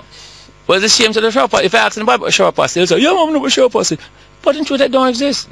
Because I have put a challenge out to any authority, whether the Jamaican government or United States government, and any forum, to prove to me that they're a Shower Posse, and most importantly, to prove to me that I was ever a part, much as a leader. So what kind of charge were they able to try leverage the death penalty upon you? What charges was those? Well, I can't tell the facts, but what I understand by on the American law, on the racketeering law, is if you're charged with racketeering and you are alleged to be the leader of a group, every action by the group, you are responsible for it. Yeah. So being labeled one of the leader for Shower Posse, every action that they attributed to the members or whatever, the Shower Posse, it is applied to you. So when people hear about these murder charges and this and all that, it is on the racketeering law. In other words, if you go to a church and you're a member of a church, and there's members of a church who's involved in illicit fundraising, and they put that illegal money into the collection, they can indict the whole church, you know. Yeah. And you as a member of the church comes on the indictment until your proceeds of crime. Right, until your name is cleared individually. But by then the headlines is out there. That you are charged with racketeering for this and that and all that. But nobody follows up to see when the charge is dismissed. Yeah. Because to this day, the American people and Jamaican government has not come out fully and said to the public that what he was extradited for, he was never charged, and what he was tried for and convicted for was illegal and therefore null and void. They don't say that. They're still giving people the impression as if what I was extradited for, that's what I was convicted for. That's why when I came back to Jamaica and they give me that song and dance speech about welcome back to Jamaica and all that, after she get to the part about the fingerprinting and the picture taking, I raise my hand. And I say, listen, I'm not taking no fingerprint or taking no picture. So she asked if I'm challenging the system. Which lady is this? That's the lady at Armbarks that greets you when you come back, the police sergeant lady. You come back on a U.S. Marshal? Right, on right. Plane. Back to Jamaica. Yeah. So when she asked me if I'm challenging the system, I said I'm not. I'm just not taking no fingerprint. So about 20 minutes later, I hear my name being shouted out. And when I look, I'm being directed to a table where it's like a convoy of police officers taking fingerprints. So I look for the lady who I told I wasn't going to take a fingerprint. And I said to her, didn't I tell her I'm not going to take no fingerprint? Because I don't consider myself deported. I consider myself liberated. Yeah. Because you're being held illegally. And now you get back your liberty. 22 years. 22 years. Where that was? A federal prison? Federal prison. In basically what in What state? Mostly in Florida, but I spent some time in New York and then finally in Ohio. But and I've raised this claim I have never acknowledged. What was the cumulative sentence total? 24 and a half years. And you're the 22 out of that? Yes, because if you don't cooperate with America, you get no break. And America, Jerry... What year did they send it back here? January 2013. Wow. And since I've been back, I've filed a lawsuit because I can't get the time back. But these people it has to be proven in court that what they did was wrong. They can't ratify these treaties between two countries with laws in it that protects me and Jamaicans, and that law is ignored and on the part that benefit the United States. By the way, them take away property? Well, no, because the United States government realized that the case was illegal because I kept telling them that. So they won't move with forfeiture against your property, knowing that the case is not solid. But they won't send you back either. They will just say, oh, under the law, if we have it, we keep it. That's not the law. That's the policy. The law in America is if a person is brought before the court through the proceedings of an extradition procedure in his home country, he can only be kept in custody for that. But the Jamaican government did nothing As a matter of fact, they acted in collusion with the U.S. government by suppressing documentation here, not just for me, but even my attorneys, to prove that I was not extradited for that case in Fort Myers. So, in essence, I was tried, convicted by a court that lacked personal jurisdiction over me for 22 years. And even when I was in custody and the treaty was breached, I questioned every action that the government takes under the treaty. And every request, including the request that resulted in the incursion in Tivoli Garden. What the commissioners should first verify is if the incursion was legal or constitutional under Jamaican law, considering the treaty was breached at the time. So what authority they had to move to apprehend him under the treaty? Yeah. So they're talking about who did what and who did what. The question is, was it legal or constitutional? Not only that, at the time of the 2007 election, it was clear that the previous administration had been already making arrangements to hand over young Kwok here, to hand him over. And when the 2000 election resulted in a change of government, that was one of the urgent things that was put before the new government.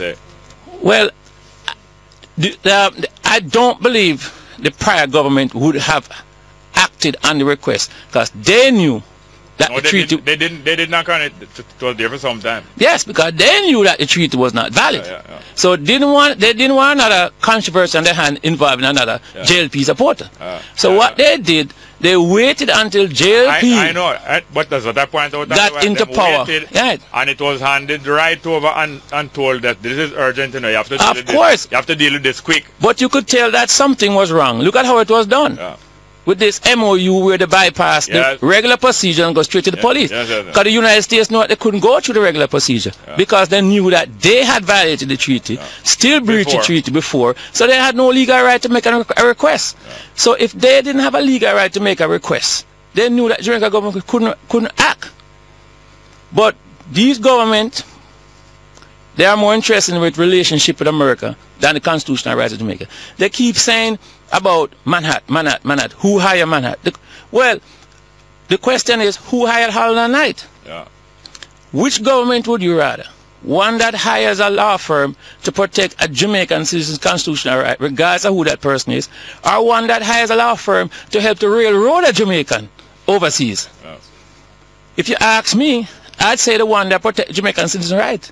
Because what they did to me, as a matter of fact, at one stage during a hearing in '91, the Jamaican government says that they were acting on the sole behalf of the United States government. The prosecutor got up and says he's not going to accept... The prosecutor? Yeah, for the U.S. Say he's not going to accept responsibility for what happened in Jamaica because he's not aware of the Jamaican government operating in the sole interest of the United States. Because he can say for a fact that the United States will never violate one of their citizens' rights for any country. So he's not going to accept the fact that Jamaica want to say, well, you know, I do it for you, basically. But that is what it boils down to. And I'm telling you, Mr. Small, that a lot of people might think that this is a personal fight, but this is something. I've sat in that courthouse and I see the disrespect that the United States had for the Jamaican authorities and Jamaican laws. Very, very disrespectful. And I made a promise to myself then and there I was not going to let it. So yes, I can only be compensated financially, but it's not about the money. It's about setting a trend and an example that this will never, no government will ever be able to sell out another Jamaican like they did me. Well, this is the preamble to the story of Richard Storyteller Morrison. And we're looking forward to a next month installation. I'll come as often as needed, and I appreciate you having me here and giving me the airtime because it really needs to get out there. Thank you very much. Let's go. Straight up. Welcome back to Straight Up. I am your host, Jerry Small. I did want to play two pieces of music in about you. We're so crowded today that I don't know if we're going to play it maybe at the end of the program. Text message first and then we'll get back to another very interesting guest. He has been here before. Dr. A.G. Ashley Hamilton Taylor. Computer science lecturer and developer of a lot of things here, including the What you call the cartoon thing? What you call the thing again? Animation. Computer animation. I will soon get to him. Hail Bongo Jerry. Port Royal was branded the richest and wickedest city in the world, but there was no record of wickedness done in Port Royal compared to what was done in slave plantation during that era. You know, true? Next one. Jerry, in Kingston, they have a strict water restriction. And yesterday I was driving past Devon House and a lot of sprinklers was on water in the lawn. Does the restriction go for all? No, even though Devon House have them own well, you know, there's wells inside Devon House, you know. There's a lot of water under the ground, right up at Hope Road, you know. They have wells inside King's House, Devon House, all about. Whole up a well, but next one. Morning, Jerry. Yesterday a man asked you if you were going off for a few days. Is that true? And if I'm not being too intrusive, why? Well, there's time for rest and there's time for cross country. And you know, we work on holidays. Every day is like a holiday to us, and every holiday is like a working day. So we choose other days, you know. Thank you very much.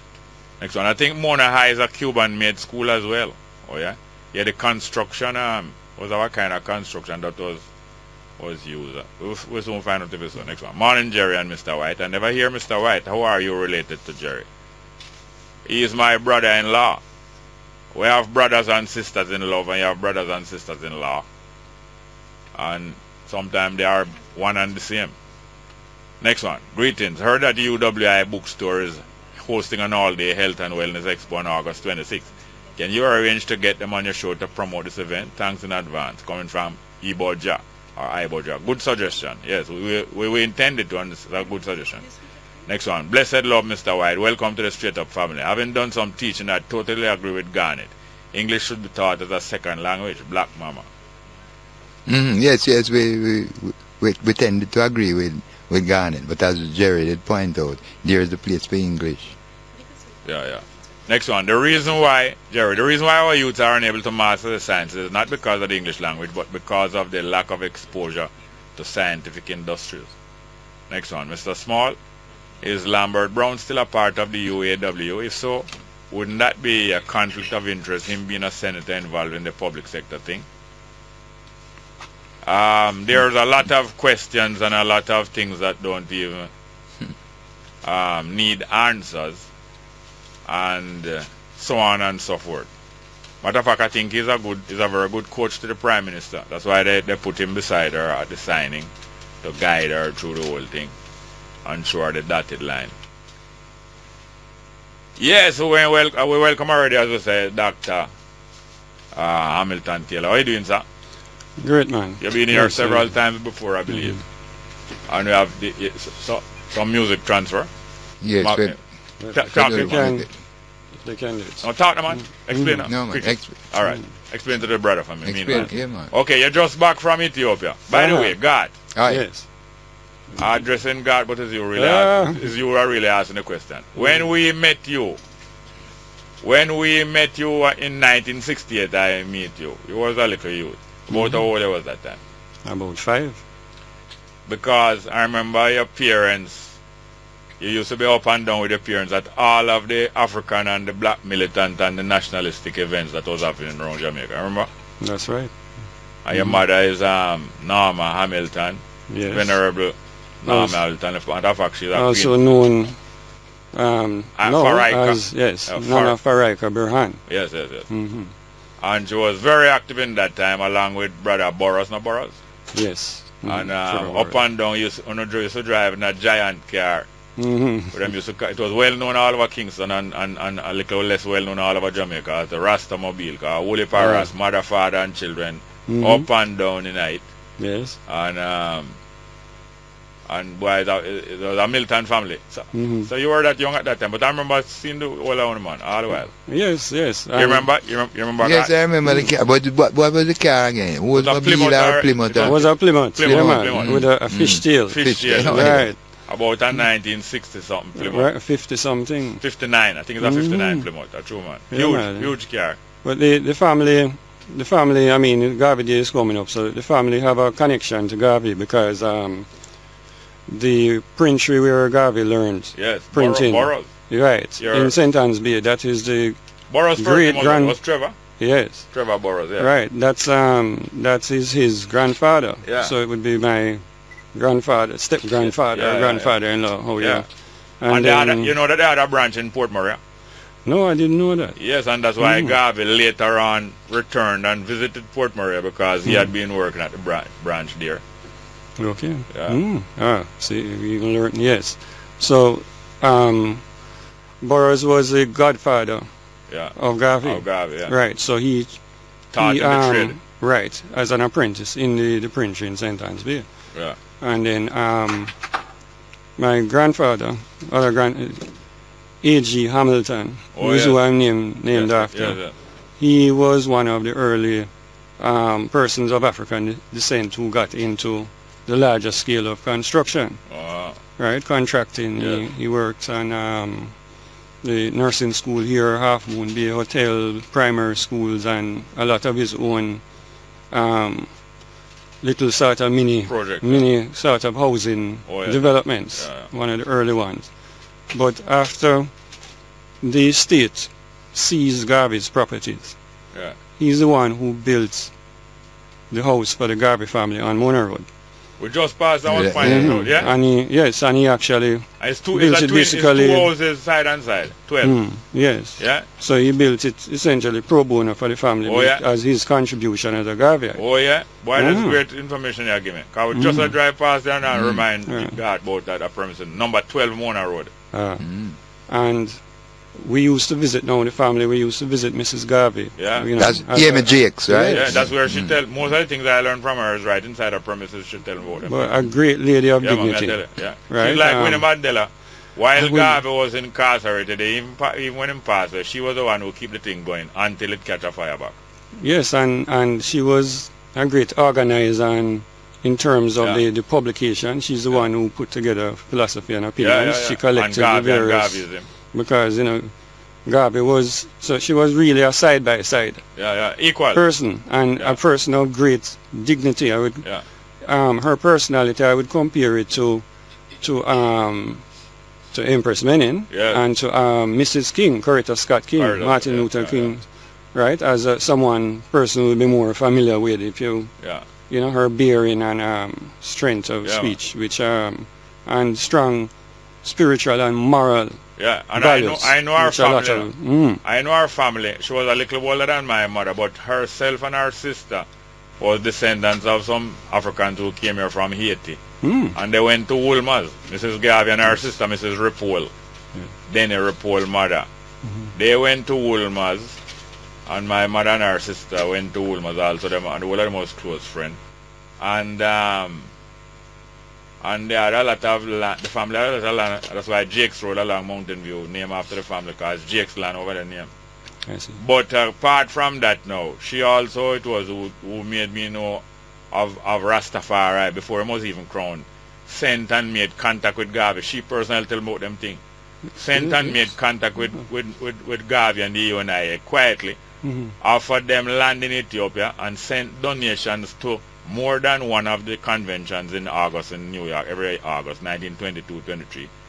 And who did that? Mrs. Garvey told me about those things personally. Who had offered the land? Rastafari before him even crowned.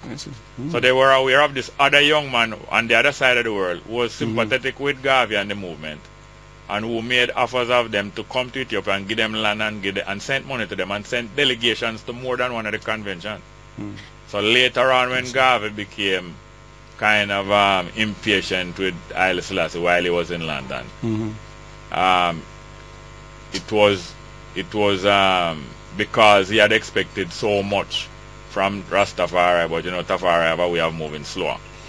But he was expecting so much because they both of them were impressed with one another in the early 20s. Now, you just come back from Ethiopia. And before you leave that point, I think it's important, one of the things I noticed in the Pan-African world, right, is that those who we regard highly, persons, they allow others to find, you know, one fault here, one fault there to try and dismiss, whereas the whole, you know, other people in the world, other groups, you know, make sure to regard their heroes and so on, and they say, well, okay, the person did one thing, but you know, that does not dismiss well, I will the never person and the and the you know, right, because you know, that's to get to the Ethiopia part. If you see the whole foundation for the development of Ethiopia, of modern Ethiopia, is still and is now even being re-recognized as being that of Emperor Haile Selassie. All right, and actually his father before him, Ras Makonnen, who did a lot of work, diplomacy that person didn't know, and the Emperor Menelik. But Makonnen and Menelik, from in the 1890s, used to send delegations to the United States, to the black American people. That is how, it was one of those missions who met the elder, the senior Powell, Adam Clayton Powell, and it's as a result of meeting those missions and getting strengthening from them. Both priests and both laymen were sent from Ethiopia by Ras Makonnen and Menelik, and that's why Adam Clayton Powell formed him church, him named it the Abyssinian Baptist Church, because of those contacts and those encouragement that was coming from Ethiopia from in the 1890s. Similarly, how you go to Ethiopia quietly, you're doing some great work and thing, but you're doing it quietly. So them used to send people back and forth quietly. You just come from Ethiopia. You take it upon yourself to do something. Right. So I was on research sabbatical from the university. You get a holiday. No, it's not a holiday. Not a holiday. No, sabbatical. I just explain to people that you take off some time after usual work. You go do some other work. Yes, so for you to do what research and other things to increase your knowledge and experience, so that the persons don't remain just at one. And the people who are teaching won't be just the same crap every year. They will. The more you're teaching, the more your students are going to be advanced and develop. Right, because you can relate to them, not just book things you've read in books, so but in your Ethiopia, own experience. In Ethiopia, what you were able to do? A number of things. One is I visited 6 or 7 universities. And so much university did I know? Oh no, I didn't get to see. There are many. Well, they built 20 new universities in the between the 90s and 2000. 20 new universities. Yes, sir. So there are I would estimate at least 30 universities. But I visited some of the main universities. So Addis Ababa University, which is the original and first university, which was actually a palace that was donated by Haile Selassie to start the first university.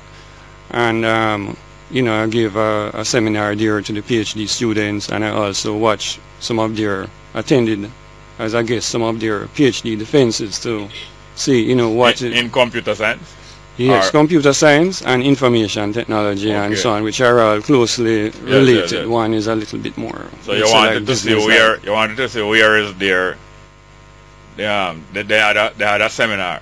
Yes, more than one. So we see where what is their standard of work, both at the doctoral level and at the undergraduate level, and also presented to them. So it's an exchange of knowledge, and also part of the goal of that was to sort of understand. When Haile Selassie came here in '66, he asked the Jamaican government, let us have an exchange between this university and our universities.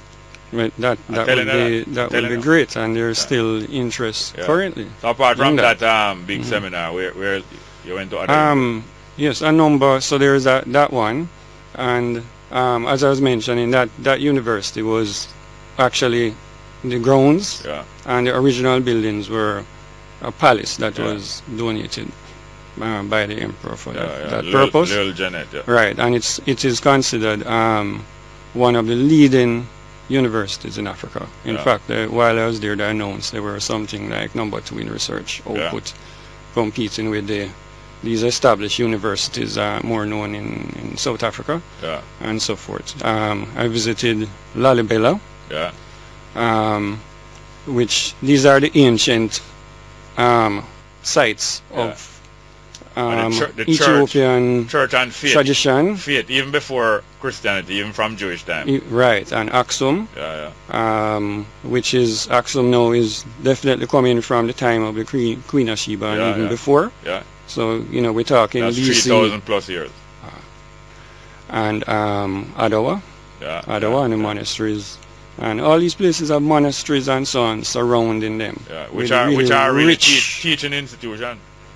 Yes, because the Ethiopians will tell you that the original scholars were then the monks, yeah, and the priests, yeah, who actually, they were the ones who actually developed the writing system. Yeah.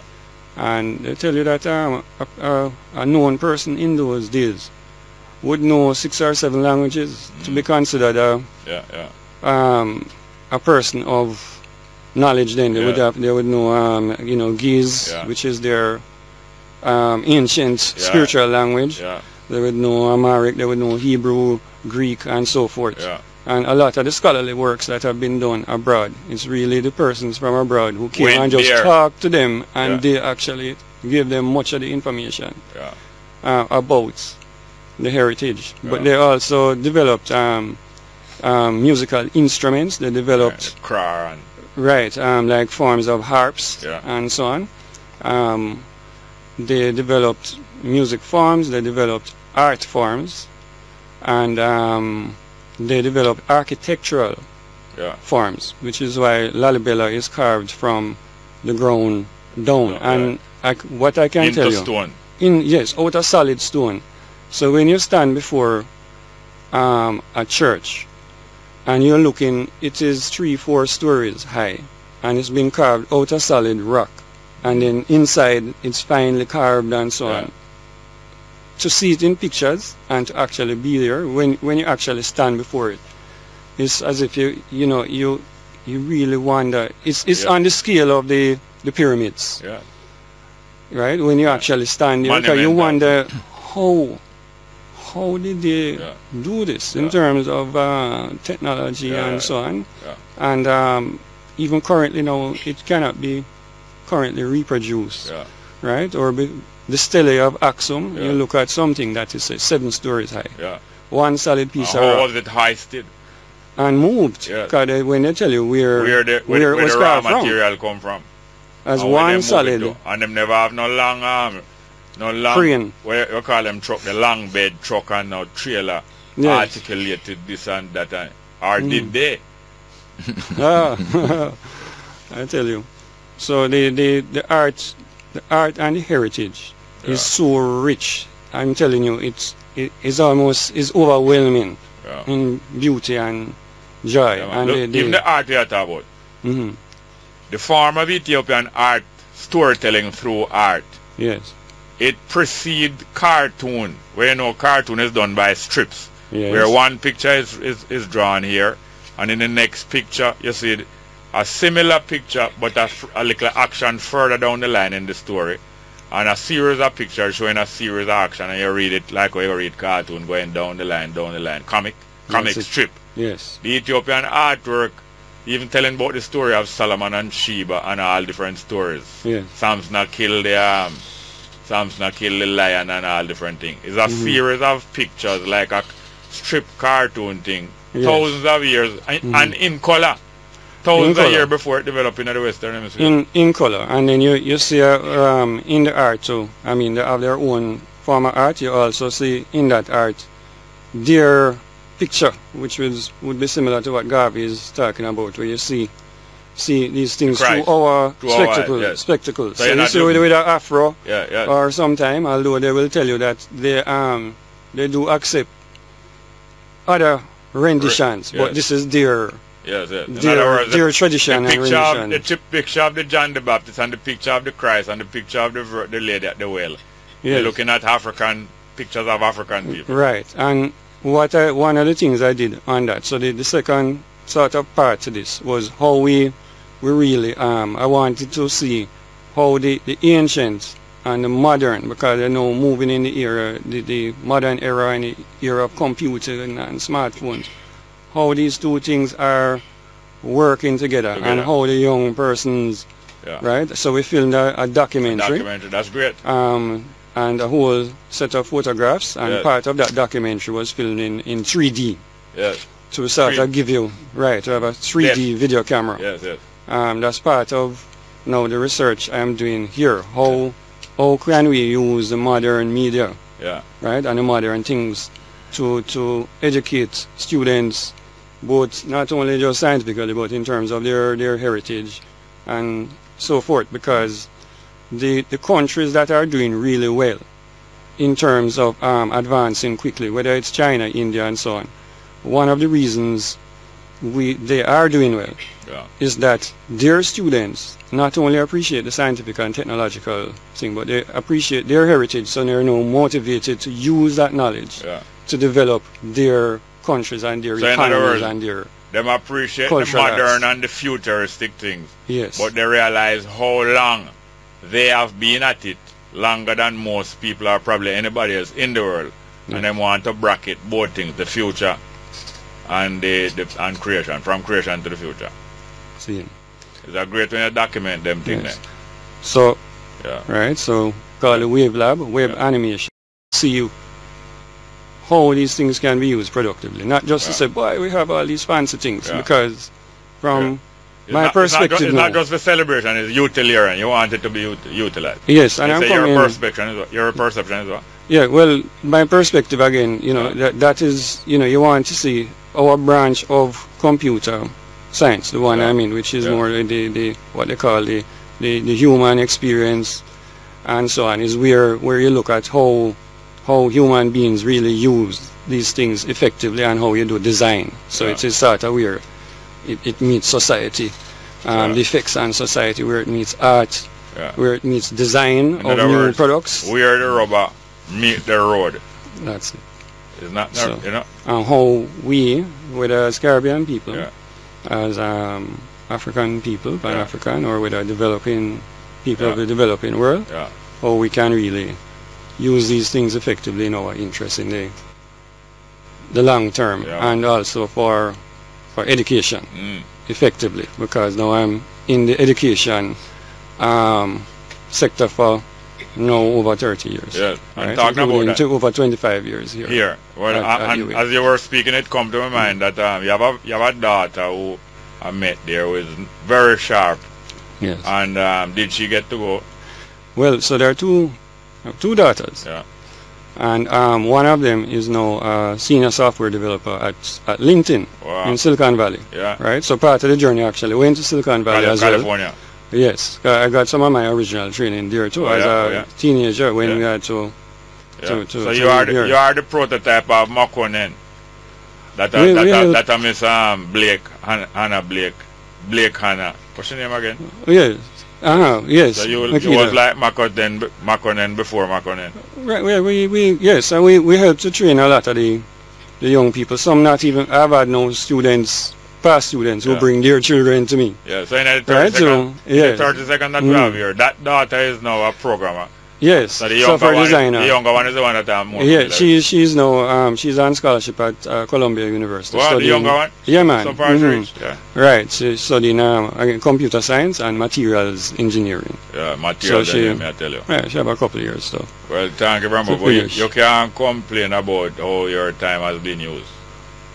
Well, we can always, we try, and we're always looking to go to the next. Yeah, man. The next level higher. Well, thanks for the work you're doing. And, yeah, man. Thank you for spending the time here with us. At another time, we can spend some more time. Give thanks. Yeah, all right. Thank you very much. All right. Yes. I will leave one track. Okay. All right, cool. All right. Send in the brethren there for me now. Yes. If him is out there. So since you are here, we shall return. Yes, sir. Yeah, man. We'll return because there's a lot more to really let you know. And in fact, as I said, the documentary, when we put it together, we're going to be showing both here on campus, off campus. All right. Great. Thank you very much. Yes, all right, then. We learned so much in that like 20 minutes. Thank you very much. Straight up. Let's go for a break, please. Welcome back to Straight Up. We're going to go right into the text messages and then get back to the phone. And storyteller Morrison is here to, if anybody want to exchange with him for a 1 or 2 minutes. First one. If it is possible, I would love to get his number. I wonder what I'm talking. Probably you, Mr. Morrison. Next one. Your guest is guilty as hell, but Hugh Small will make her money. Boy. I don't think bad mind will kill this person. I think they're dead already. Brain dead. Next one. Jerry, the Shower Posse was used by CIA as an insurgency group to undermine Michael's Socialist Party, PNP party, during the Cold War period. Next one. Jerry, you in international crime company, them funding your program? This is the wacky news section of the program. Next one. Bless up to the Straight Up family. Continue to execute plans of progress and minimize complaints. Next one. Jerry, can you please play Rita Marley's Beauty of God's Plan? Thank you. Nice music. I'm not going to make any promise though. Please don't feel no way. Any more? Let's get back to the phone. Good morning. Welcome to Straight Up. Hello. Morning and welcome to Straight Up. Go ahead, please. Next one. Let's get back to the phone. Good morning. Welcome. Yes, get away from your phone, from your radio, please. Yeah, morning, Jerry. Welcome. Yeah, man, financial brother. You know, any sign in life in the brother, may I tell you, the tech man there, you know? Yeah. To be honest with you, my brother. And pertaining to Mr. Morrison, but first let me tell you, my people, they say they can't get you on the net in Toronto, you know? Yeah. What time is short? From yesterday. Yes, some other people didn't tell me anything. But time short. Time short, I want you to just go through it. Alright, let me just go through it. Mr. Morrison, you know, I mean, I'm hearing a different side from the previous trial, from the Manat issue. And you shed a different light entirely on the whole story. And I assume that true story coming from a storyteller, Morrison. You know, and definitely a different perspective, sir. Believe me. Thank you. And I remember when I was in Miami, during that process with the posse, the Shower Posse, I remember picking up the Miami newspaper where about 3 or 4 pages about the same issue. And the network from Europe to here, to Canada. And I'm getting a different perspective from you, sir. You know, and nice to shed the light because why this government is so corrupt. But I try to give them enough time to do the right thing.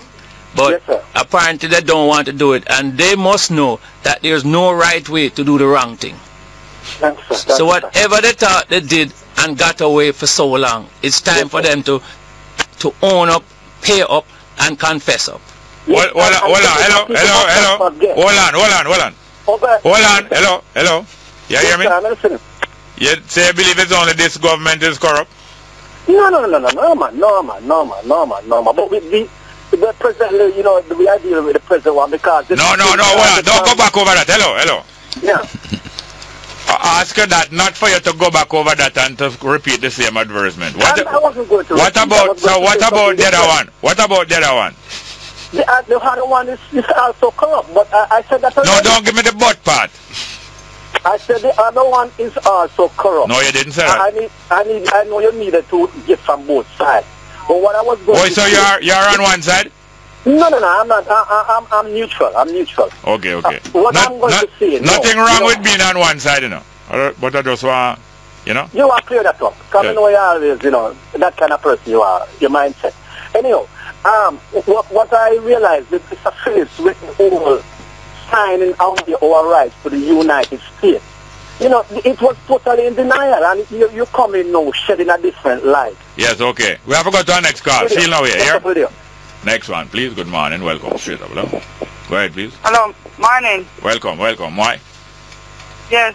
I'm Mr. Small. Yes, ma'am. Morning to your guest. Morning. The man who we was talking to about the animation. Yes, ma'am. Yes, ma'am. No, him gone. But him gone. But within a short time you will hear from him again. In the case of Mr. Storyteller Morrison. Yes, ma'am. It's going to be so hard to convince people because the minute I hear his name is because of what is fed to the public. Yeah, the stigma. About him, yes. The minute you hear his name, the first thing come up is if my child should ask me, who is this man? That's the first thing I'm going to tell him. Is one of the bad men from Shower Posse. And I understand because that. of the information that is being fed. So you see how it is that in honor everything you hear if you believe. And that is one of the reasons why I filed a lawsuit. Because I have not got my day in court to this day. Nobody has ever tried to clear my name or do anything to fix the propaganda put out there. So I can come public. This is about my 4th or 5th public forum, and they have yet to make one or to refute or say anything that I'm saying is not so. By the way, you ever been convicted in Jamaica? No, never. That's why I wouldn't give my fingerprint when I came back to Jamaica. And another thing, Mr. Small. Yes, ma'am. I heard the gentleman mention about the people in India and why they are interested. And I would say the same thing, why we are not interested. Because we don't know about our history. So if we don't know where we're going. So that is why we don't find anything of that to interest us, to take us forward. The brother is here. I just realized that the brother that you asked for is easier. I told you that him gone, but he's here. Yeah, quickly. Yes, and I was saying the same thing too. Because they don't take interest in stuff because they think it is for somebody else, or if it is for a different race, they don't take interest in it because they don't think themselves important enough. Because they don't know about the past. Yeah, you wanted to say something to him though, anyway. Yeah, no, I wanted to tell him that I agree with him. Yeah. When he made mention about India, people being interested in what they're doing because they know their culture. I have a word for you, and you have to. Okay, yeah, greetings. Yes. Yes, that's a very good point. And actually, one of the things that persons don't know is the contributions of Africans from different parts of the world to computer science, because the first search engine was actually developed by a Barbadian when he was a student. The IBM PC, the chief engineer for most of that series was an African American. Exactly. Right, and we had a person of Jamaican descent to develop some of the first multimedia software too. Yeah. Right, John Thompson. All right, well, thanks a lot, dear Moy. Yeah, some more exposure and they will know more. Yes, ma'am. I agree, and doing teaching in an interesting way, you know, an engaging way. Yes. All right. Next one. Good morning, welcome to Straight Up. Hello. Morning, Jerry. Yes, go on. Yes, wait, go on. Morning, Mr. Morrison. Morning. Morning, Dr. Hamilton Taylor. Yeah. Missed the first part of Mr. Morrison, but everything come together right, yes or no? Yeah. Because Mr. Morrison has his side of the story to tell. Yeah. What better way to tell it than to publish a storyteller Morrison comic? Oh. I mean, Mr. Taylor, somebody I mentioned something. Yes, animation. Yes. So this our brother is a computer scientist. Develop a lot of animation. So he's saying that maybe he could tell your story animation. Well, anyway, any farmer is good for me, as long as I get my idea, as long as I get to the people's court. The same way they spent 22 years propaganda me publicly when I was inside. Now I'm out, just the mumming up there not saying anything. You understand what I'm saying? So I am now getting ready, and I hopefully any form, animation, live play, anything. So if the gentleman wants to get together with me, that's no problem. Well, we want to get together with both of us. Alright, when me a little youth, we learn enough about the history of Europe and World War II through comic, you know. Yeah. And all of them Rawhide and Billy the Kid, American history, we learn that through comic. Yeah. I find that in Jamaica, we don't use the medium that much. We don't have no Jamaican comic. Alright, hear this now. Yeah. We're going to keep the lid on it for it will sound like a food can eat. Yeah. Thank you very much. Yeah. Okay. Next call. Good morning. Welcome to Straight Up. Hello. Hello. Yes, ma'am. Morning. Morning. Good morning to the gentleman there. Morning. Mr. Robinson and the doctor. Morrison, yes. Morrison. And Dr. Morrison. No, not doctor. Oh. Yes. Storyteller Morrison and the doctor. Right. Yes. And of course, GY, how are you doing? Yes, not too bad. Glad to have you back again. Morning. Okay, something that stuck with me. I have a whole lot of reading to do. Yeah. Is there a book or some kind of something in black and white that I can read about Mr. Morrison's story? Not at this moment, but you're free to go to the Supreme Court and pull whatever which documents we have during the lawsuit, and I will elaborate on anything because it's just points now. But I'm willing to meet you any forum, anywhere, and explain, tell you what happened, not what they want you to think happened. To know, just But like how we don't hear anything when we're growing up, we're hearing a lot of things about the cow jump over the moon. Exactly, that same thing is happening. Too much of that. Because this government is more interested in relationship with the United States than the truth for its citizens or their constitutional rights. That's why I'm... And you said something that just stuck. You said the U.S. disrespected the Jamaican law and was allowed to do so? I tell you one thing, I was unfortunate enough to sat in a court procedure where Jamaica took the United States to court. And let me tell you something. It was right then and there that I decided I'm going to show the United States that there are Jamaicans who they'll have to respect their rights, their constitutional right, and the sovereignty of Jamaica. Because what they did to the Jamaican authorities was shameful. Oh my God! And what have we? Why would I sit down and take it? Because policies, good relationship, yeah. All right, thank you very much. I'll continue to listen, and you know, I'm learning as I go. Thanks, Robin. Thank you very much, here, ma'am. Let's go. Very much. Can I look forward to hearing from you Monday?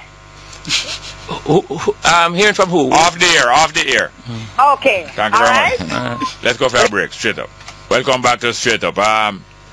One of the main points that we see staring us into the face, apart from the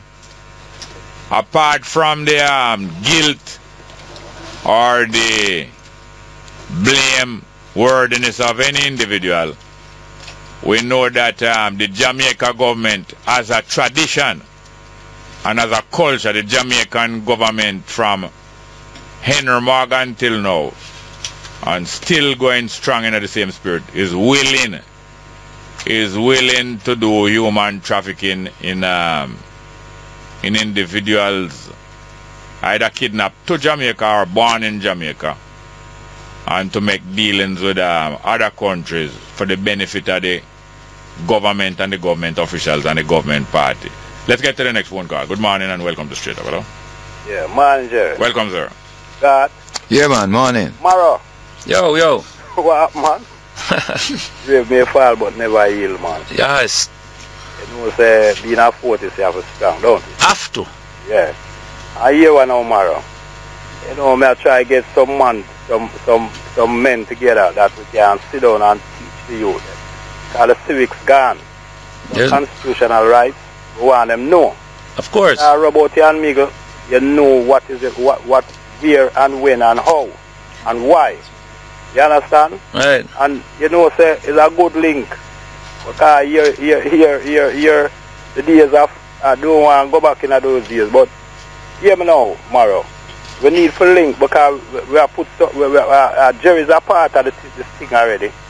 And we have a brother named Central Branch. And we have a brother there, Jerry, the brother there from Maxfield. I think he moved now, Jerry. The Virgin will always come and him they come on the radio already, man. I tell you how to balance the thing. Oh yes, the GSC man there. Yeah, so Maro, we know the fight and we know the struggle. We never going out. Remember, you know, the biggest waterfall you see start with a single drop, you know. Eh? The biggest waterfall you see start with a single drop. So true. So whatever you do right now, it might seem small, but trust me, there's momentum fit out there because what is happening right now in the name of diplomacy and good relationships and all that, we are suffering. Because when the elephants play, it's the grass that suffer. That's right. So true. So we don't not stay long on it. We just have to say we want to be a part of the thing because we have to educate the youth them. We have to educate the youth them. Yes, sir? And I'm willing and able. All right. Yeah, well, good.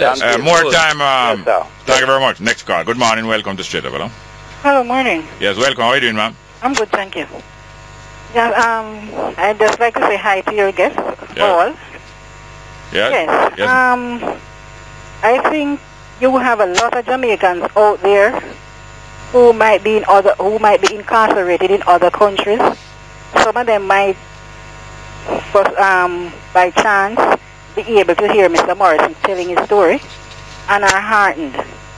Because I, especially with this young pilot recently, whose situation in Qatar, I think the strength of Mr. Morrison right now is really, you know, emanating around Jamaica and even elsewhere, and will strengthen these people. Because they're Jamaicans who get caught in the legal struggle in other countries with other culture, and there isn't much help that is being given by this government, by the administrations of our country. It has happened before, and it continue happening. People have to be careful, especially where they seek jobs now, because the culture, especially in the Middle East, is so different. Their laws are different. Yeah, well, not to cut you, but you know, what I say is to everybody that's incarcerated right now, learn the laws of the country that you're in, because don't depend on the system, meaning the courts or the government, to help you. Yeah. You know, learn the law, then you can help yourself. That's what I had to do, and that is what I have done, and that's what I'm doing now. Yes. That's all right. Very, very encouraging. All right. Thanks very much, ma'am. Okay. Thank you. God be with you. Thank you very much, ma'am. Before I go to the next phone call, we have to face this now. The two dominant parties in Jamaica, both of them have benefited from the service of youth, young and not so young males and females out there who are willing either from the 40s, willing to put some muscle, use some muscle in forcing other people politically, are willing to use weapons in forcing other people, are later on willing to even bring in funds. And I want to know if you acknowledge that both of the parties them benefit from the criminal culture and from the proceeds of crime, and then at the same time when they are in government, they don't provide any correction of these situations. I'm not sure if the government benefit, but no, the parties. I'm talking about the parties. Okay, the parties, they benefit because they get support from these communities in the terms of votes to secure certain seats. If you notice, different from the votes, I'm talking about the enforcement of will by the use of strong arms from the 40s. Of course, that is by the use of firearms and by the use of generation of money internationally. Well, as I said before, I can only attest to what is common knowledge. Wherein on an election day, a bus will come, and under intimidation, people will be rounded up and put on these buses and bus to the polling station where they are instructed how to vote. So for the seat, for the politician, he benefits. Financially, I'm not sure. I'm not going to go out on a limb and say they benefit. I know they benefit from the muscle and the intimidation that the. But look here. The lotto trade is a multi-billion-dollar trade. And the parties benefit from financing of them campaign. Right? And also, okay, somebody want to join the discussion. Can we put him on? Yes, we're going to call him, okay. Yes, financing of them campaign, financing of several campaigns through proceeds from the lotto trade, which we know the lotto trade costs hundreds of Jamaican lives.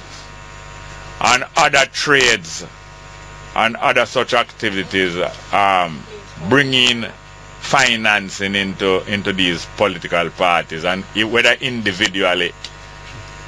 And matter of fact, a very famous incident took place when a party was in great need of money, and a man just come donate a whole heap of money, and the party benefit. I mean, we know. Oh, somebody want to join the conversation. Let me read some text message. Jerry, how Miss Burke have meeting with gays about? How Miss Burke have meeting with gays about? You mean why? What Miss Burke have meeting with gays about? The young men the soul they kill do not have rights in this country. What I think? I think you're talking about Angela Brown Burke addressing the gay rally over the emancipation weekend here. Next one. Good morning, Mr. Small. Please recommend a book that speaks to the teaching of Haile Selassie. Thanks. Well, maybe in autobiography there are many, and there are many. If you go up on the internet, ask somebody to help you go up on the internet, you'll find many. Next one. Bongo, how come Selassie never remained in Ethiopia and challenged the Ethiopian army like a good general? He run and left the soldiers to die. That's what you say. Next one. Jerry, them for legalize the weed. Enough youth in our west would have been better. Good morning and welcome. Morning. Good morning. Good morning. Welcome, sir.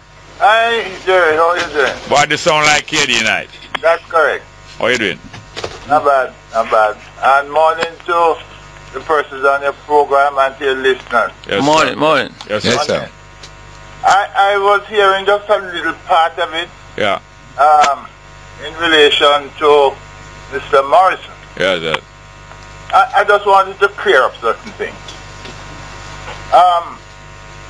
The government of Jamaica at the time recognized that Mr. Morrison ought not to have been tried in the United States for one of the offenses for which they wanted him. Yeah. And the then Minister of Justice, I wasn't the Minister of Justice at the time, the then Minister of Justice had signed the extradition order on the basis of the information he had been given, which was routine. However, sometime after, the lawyer, I think it was Mr. George Souter, made some complaints that Mr. Morrison had actually appealed, and so the extradition ought not to have been done at all. So that there was a recognition at the time and a public statement at the time that he ought not to have been extradited, and that because he had not exhausted all his legal rights. But I will tell you this, in terms of the trial of the offense for which he was not extradited, that created a big furor, and it fell upon me because I became the Minister of Justice shortly after, and it fell upon me to hold discussions with the United States government, and I had discussions with the State Department and the Department of Justice, and in the strongest possible way protested the action they were taking.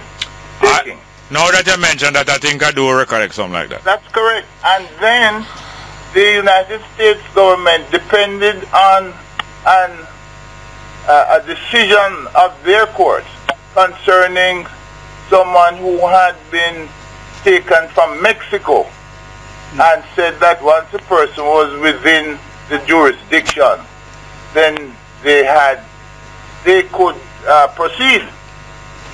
I distinguish that case from our case. And I will tell you this, that in a meeting with the authorities, I said to them, if you proceed, we are going to denounce the treaty. And they thought I was a crazy coot because I spoke very strongly. I'm so sorry that we completely out of time, but I thank you very much for joining the program. Yes, sir. But may I just say one thing? 10 seconds. We suspended the extradition treaty. Yeah, that's true. Because of that case. And I went to Parliament and made a statement about it. And if you look in the Extradition Act, you will see several amendments that were made in 1995. We're completely out of time here, sir. All right. Thank you very much. There's no corruption. Thank you very much. Thank you very much. I want to thank you, my producer also, Tanya Richard. And I want to thank my guest, Posse.Hamilton Taylor, Mr. Morrison. I want to thank God White, and my brother Peter, and Kelisha Williams and Yahin Stewart. Thank you very much. Straight up. Take care and take care of God White for me in the meantime. Take care of one another out there and take care of, well, thank you very much.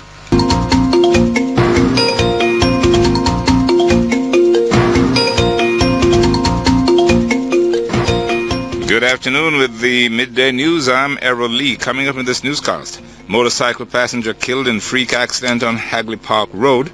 JLP Youth Arm dismisses concern about the internal conflict plaguing the party. Health Ministry urges citizens to ensure that water stored during the drought is treated before drinking. And PNP to select candidate for Northeast St. Anne this weekend.